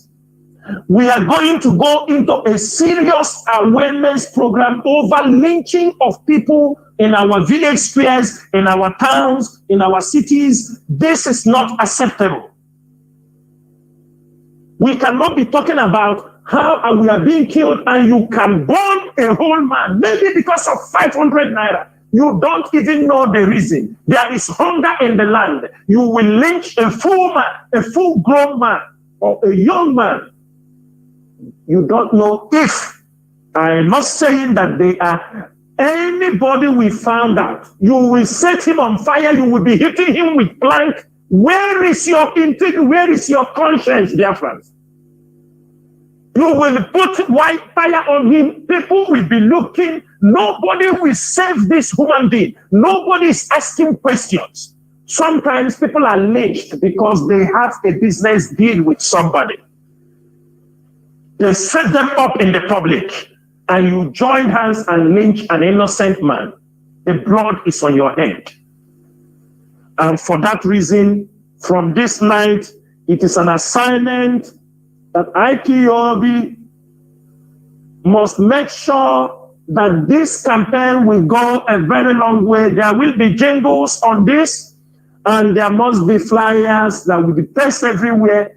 If we want to restore Biafra, there are certain things we must take charge of. There are certain evils that has become a way of life among our people that we must make sure they stop, we abolish them, so that the things we are fighting for will come true. Because if we allow those Nigerian ways of life to be inside us, that means we are not ready to accept Biafra. We are not ready to restore Biafra. There are things we have to do. While we are doing those things, we are also clearing our way for the restoration of Biafra. It is very, very important that some of these social ills that have put our towns and our communities in a bad light, we should make sure we stop them. We cannot take this kind of behavior into Biafra. People are seeing it. Imagine in this 21st century, imagine this time of social media. How many countries have many of you seen where they lynch people, set them on fire? Tell me, where have you seen it? Posted on social media. How do you want people to look at you? How do you want people to reason? How do you want people to see you? These people, these are the people looking for their nation. They lynch their fellow brothers because of 100 naira, because of telephone, Chinese telephone, because of phone. You lynched a human being. Please, dear friends, we have to stop this. We have to stop this. And the ESN, intelligent officers, and the M branch must, from this time onward, go into identify anywhere somebody is lynched. It's on social media. We must make sure that those who stoned that man, those who set him on fire, we must apprehend them. We must, so that they will receive a kind of treatment that they will regret in their life for lynching a fellow human being. There are criminals, politicians, who kept us in this bad position, who kept us in poverty, who deny us everything we need. You don't even confront them. You praise them. There are rapists. There are homosexuals who are molesting small children. You don't do them anything. Who are destroying the future of your daughters. Like somebody said, today is a children's day. Instead of many of them to take children to go to the playground and go and make their children, all of them have booked hotels with small girls. That is how they celebrate their own children's day. They are small girls of 13, 14 years. That is how they celebrate their own children's day. And tomorrow they come out and lynch somebody who stole a telephone. This evening, these things must stop, and we must make sure we put them in the practice. Because in IPOB, what we do, we talk and we do. Anything we say, we follow it up until we found a positive result in it. And also, one of the things I want to also say this evening is about the Biafran flag. This message goes to the Nigerian security operatives, the Nigerian police, the Nigerian military, the Nigerian DSS, and the Nigerian media, the media groups in Nigeria. We have observed with very heavy heart how you people in these past 2 years have disgraced our Biafran flag. Biafran flag represents the Biafran people. It is not a flag for IPOB. It is not a flag for Nnamdi Kanu. It is not a flag for IPOB leadership. Neither is it a flag for an individual. Every one of us knows what the flag means. A flag, what it represents. If you don't know, I'm not going to teach you what flag represents this evening. But I know that millions of people know what if a nation's flag represents. We have looked into this. There are many reports, and we have gone through it, and we said, no, enough is enough. That every criminal the Nigerian police arrested, anybody harvesting organ, they will call them IPOB, and at the same time, they will drop the Biafran flag on the floor to desecrate our Biafran flag. Biafran flag represents more than IPOB. Biafran flag represents more than what me and you is saying here on radio. Biafran flag is the integrity of a people, a nation. Like every one of you knew or knows that Biafra existed. According to you, you said Biafra existed for 3 years. 3 years between 1967 to 1970, Biafra existed as a nation, even though we were defeated, but we are fighting to restore Biafra. And our flag is one of the things we're supposed to carry on with high shoulders. But the Nigerian police and the Nigerian army have continued to desecrate the Biafran flag in Biafra land. Anywhere they come out, they use the Biafra flag and throw on the distance. They even carry the Biafra flag in their cars, in their pickup, in their hillocks. Wherever they found any criminal, they just catch you, they tie you, they take the Biafra flag, they put it on that place with guns. I'm asking them, is the Biafra flag belong to IPOB or it belongs to Biafran people as a nation? Does this Biafra flag you are desecrating, keeping on both the right one and not the right one, anything you see, you use it. And because of what you have done to the Biafran flag for this particular 2 years, this message is going to all Nigerian security operatives and all the Nigerian military, the Nigerian police, for what you have done to Biafran flag for these past 2 years.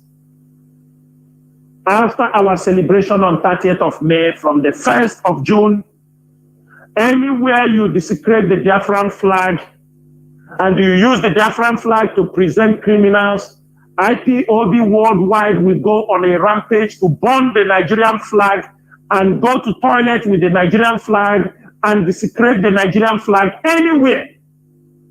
We shall lay the Nigerian flag in places and walk upon them and go to toilet upon the Nigerian flag. We shall do things and we will post them on social media around the world. This is a fight that you people do not. We told you this fight will never end in 1,000 years if Biafra is not restored. For 2 years, you have desecrated our flag. You have used it to give IPOB a bad image, give Biafra a bad image, because during the Biafran Civil War, when you were starving our children, our brothers and sisters during that period, they were known as Kwashoko. People from Biafra were suffering for Kwashoko. You gave that image to the world. The British gave that image to the world. It was a Kwashoko people with our flag. This time around, you are projecting our flag to be seen as a flag of criminality, a flag that people will use to commit crimes. And for that reason, my last broadcast here, I made it very clear that anywhere you see Biafra flag, it's not.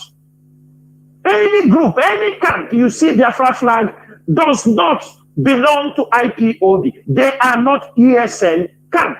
I have said it on this radio on many occasions, if people don't know. We know why the Biafran flag is not being hung in any ESN camp. It is because we want to respect the Biafran flag, because it is not only for IPOB. Biafran flag is not owned by ESN. Biafran flag is not owned by IPOB. It is a flag of a nation. It is a flag other people carry on a very, it is not only IPOB that use the Biafran flag. There are many people who use also the Biafran flag, even though they are not IPOB. Therefore, from 1st of June, anywhere we see Nigerian police using Biafran flag to display criminals with the Nigerian media, from that day, from the 1st of June, after our 30th May, from the 1st of June, don't hesitate to show us where they paraded our people with Biafran flag and the IPOB. You don't need to be told. The order does not supposed to come twice. It is once. If Nigerian military, Nigerian police continue to desecrate our Biafran flag, we will burn their flag. We will use Nigerian flag, shit on it. We will desecrate Nigerian flag to the level the world will ask them a question. What is happening to your flag? That is one thing I'm going to promise them. And this promise, we are not going to take it back unless they stop desecrating the Biafran flag. That is one of the instructions I'm giving this night. Everybody take note. Now, finally, I want to talk about our challenges we are having. The challenges IPOB continue to have is for our people to be very, very careful with their emotions. We know many IPOB members, yes, they want things to go, but we are asking you, don't take your emotions, put them in the dustbin. If you want to fight for the Biafran struggle, if you want to be part of this main fighting for the restoration of Biafra, take your emotions and put in the dustbin. Reasons are, these are the challenges we are having in this struggle. People are easily moved with lies and the fairy tale stories. All of us remembered there were people, because one thing with this struggle is that you might be moved with these stories. Later, you realize you want to come back. Genuinely, you made mistakes, but other people won't accept you. Children Sanworume said, okay, you made a mistake, but others will not accept you because the way it hurts them may be greater than the way it hurts me. Maybe I was not the one you offended directly. Maybe the way you offended Biafra, because there are patriotic people, some will say you can never be forgiven. And you will hear voices from everywhere who will say, that is why we call everybody to be very careful before you play, and they play with your emotions. Every one of us was here when Uchemefo, let me say something about Uchemefo. I will not call him DJ Rezo. Let me address him by his name. Every one of you knew when Uchemefo started his issues. Immediately he formed the Biafran Human Rights Radio. He separated, launched his radio. From launching his radio, he became a lawyer. He remembered that he was a lawyer. They start to propagate without keeping emotions. Keep it. And face things reality. Make corrections where corrections need to be done. I found out that every means they try to reconcile us with differences, emotions was overriding personal emotions. He left and formed his radio, a group. He registered it, the Biafra Human Rights Group. Along the line, maybe it was not going the direction they want. They now move on to form the de facto government, the government in exile. He became every one of you in your presence, they made Asari Dokubo the head of, you people have seen the Asari Dokubo, the president for Biafra de facto government. You have seen him where he's campaigning for pipeline with talks in Abuja. That is the president for the Biafran de facto government. Now, Uchemefo, how are you feeling now? Along the line, you people remove the power and hand it over to Gidi to act as an interim distinct it didn't work out. Now, Uchemefo have finally formed indigenous people of Igbo movement. Within how many years? Within how many years? He has formed now, he's now the convener of indigenous people of Igbo movement. Now people should contact him. He wants to now champion. Do you see what emotions have done to you? All those people that told you, ride on,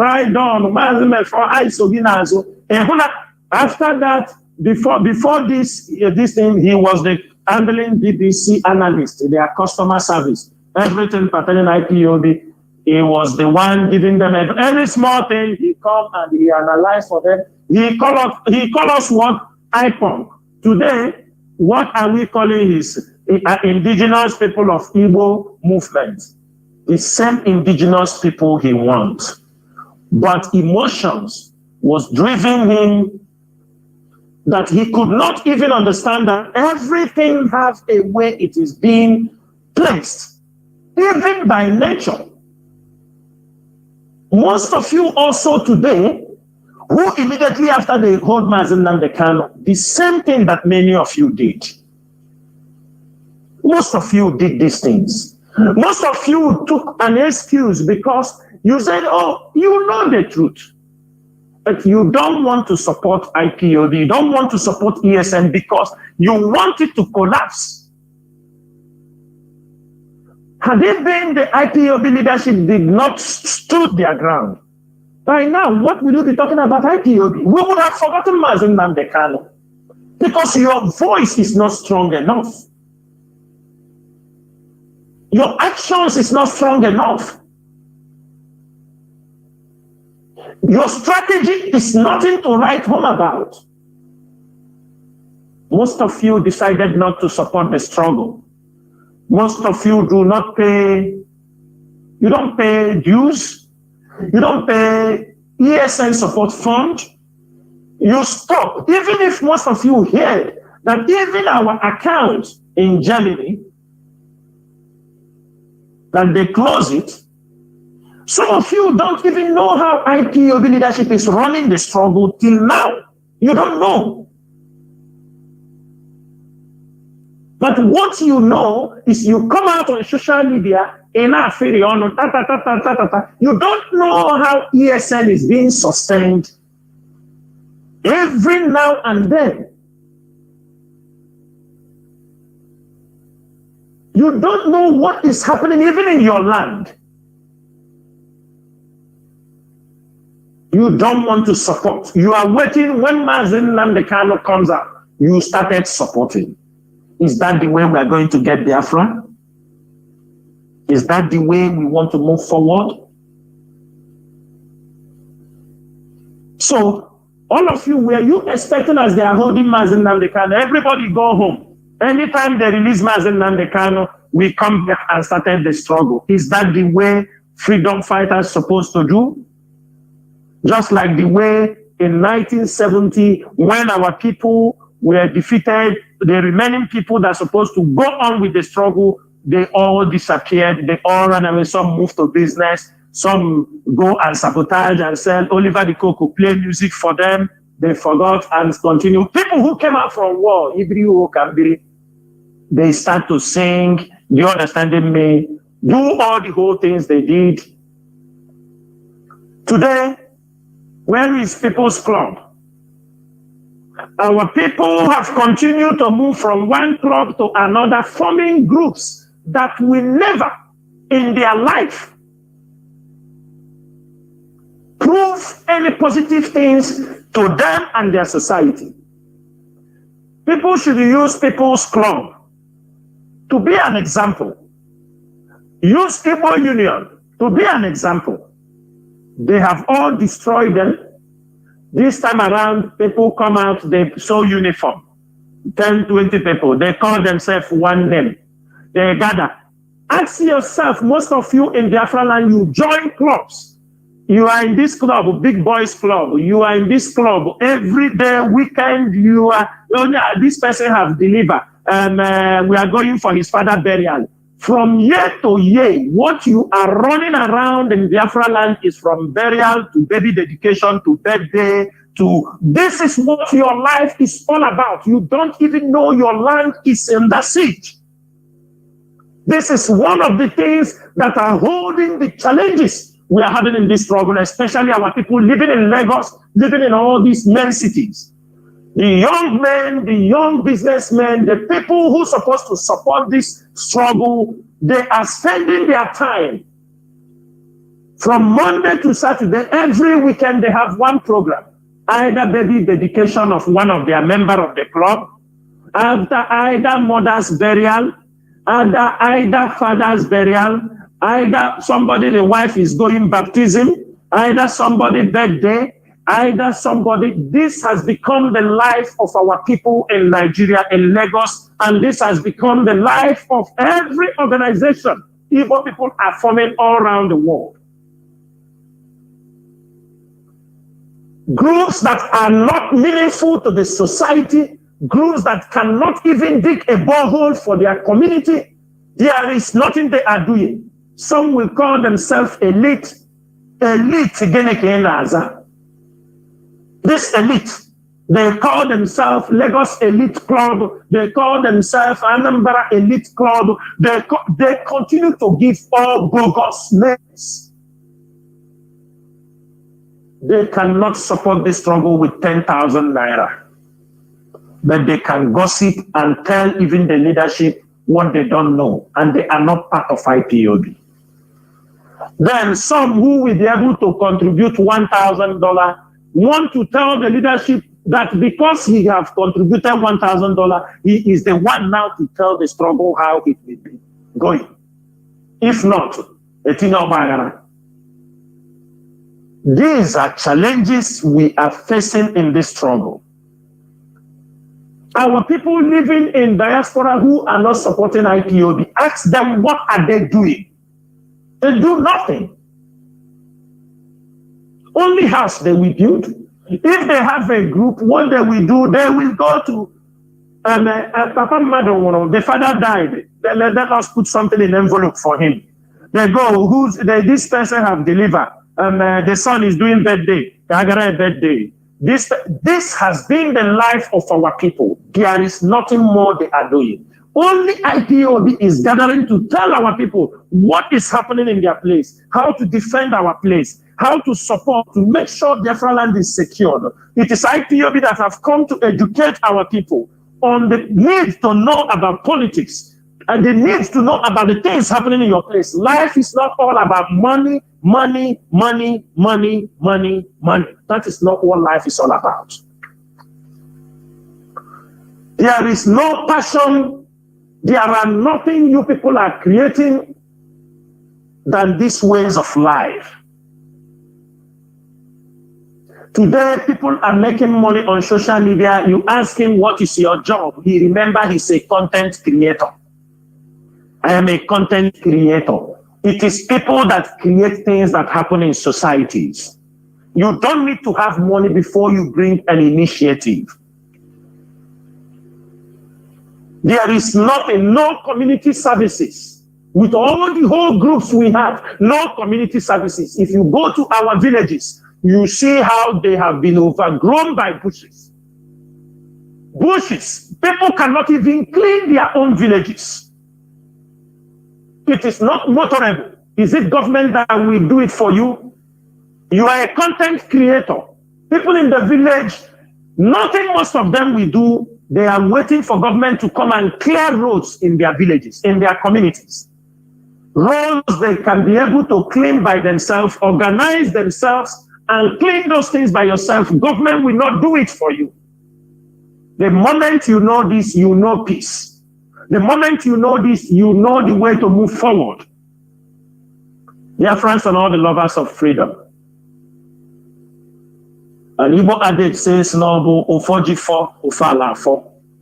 I'm going to stop here, and I will make sure that after our 30th May next week, I will be coming back on air to continue to educate our people and inform them. But don't forget, on 30th May by 8:30 a.m. in the morning, Mazi Nnamdi Kanu will be on air to speak to Biafrans. But before that day, what I'm asking you is this. Are you supporting IPOB? Are you supporting ESN? Have you supported them before? Why are you not supporting them? What is delaying you from not supporting IPOB? What is delaying you from not supporting ESN for the marvelous work they are doing in Biafra land? Today, many people are falling. You people are not seeing those progress. That if ESN is sponsored more than what they are getting now, that Biafra land will be completely, we will eradicate all Fulani herdsmen and terrorists in our bushes. If ESN is well equipped the way they're supposed to be equipped, most of you don't know the sacrifice these men are paying to make sure Biafra land is quiet. Many people are in Biafra land, they know Biafra land is calm. Who made it possible? Who made it possible? Because we found out what Nigerian government wanted to do the moment they renditioned Mazi Nnamdi Kanu. They want our place to descend into war, just like they did in Ukraine. They did to this guy, Zeruwa. They push him. Go, go, go. Today, they have leveled the whole country.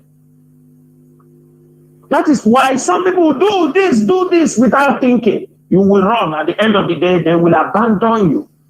Anything we are doing is for the betterment of our own people. We want Biafra. We don't want to destroy Biafra land before the restoration of Biafra. Restoration of Biafra does not mean you have to go out there to rape young ladies. You have to go out there to kill your own people. Restoration of Biafra does not mean you go out there to take people's houses, burn their houses. That is not restoration of Biafra. And IPOB will always stand in the gap. And we will continue to condemn those who want to turn the Biafran struggle into a criminal outfit, who want to turn the Biafran struggle into something that will be used to destroy our own people. And IPOB and ESN is ready to support communities to make sure that criminals are eradicated in their communities. Informations are key. We use it to the best the way we can, and I'm sure a result will come out. What people don't know is how many of these criminals are being pulled down on a daily basis in Biafra land, because the communities now understood that they are not part of IPOB, that they are pure criminals in their society. And at the moment they told us, we push on our intelligence, and those who will do the job, the communities that we handle it, they handle it. Because all them in Nnewi, it is good for Biafran people. That is a center of, it's a business center in Anambra. We cannot allow people, criminals, to be threatening people in that city. We cannot allow criminals to be coming from everywhere, disturbing our people. But one thing is this, the community people should figure out, they know those criminals. They know the people inviting the criminals in their communities. They know them. They should not allow those people to be intimidating them. Like in Ihiala. Ihiala people knows Agama. They know Opaka. They know all these people. They know them. They know they are their sons. Why are they scared of them? Why are they not taking decisions on them? Why? They know their compound, they know their parents. Why? They know these people that they are not IPOB. But when they allow the Nigerian police, when they come there, anything happens, they say it is IPOB. They will spread our flag. The police will run. They don't know any other name is IPOB. But I'm happy that after 2 years of continuous battling, that our people have come to realization that Mazi Nnamdi Kanu never authorized anybody to go and commit crime on his behalf. But Mazi Nnamdi Kanu never set up IPOB to become a criminal outfit. The Mazi Nnamdi Kanu never asked anybody to go and rape and kill, kidnap and take ransom because of Biafran freedom. Those doing that are criminals, and we must make sure they are being eradicated from our communities as we continue to pursue the restoration of Biafra. May Chukwokika bless every one of you, Biafra, who have listened to me this evening. Once again, my name is Mazi Nnamdi. I serve the indigenous people of Biafra as a member of the Directorate of State, and I said, may every one of you, wherever you are, all Biafrans, be strong, be focused, and try to be critical in your analysis and your thinking. Ndewo Mazi Chinasa.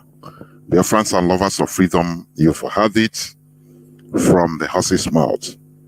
Therefore, this is where we are going to end the program. No addition, no subtraction. We must continue doing the right thing. And our 30th May, we must remember. Thank you very much. Biafra is our ideology, is our identity, is our tradition, is our religion. From me, Mazi Chinedu, together with Mazi Chinasanworu, it is simply good evening.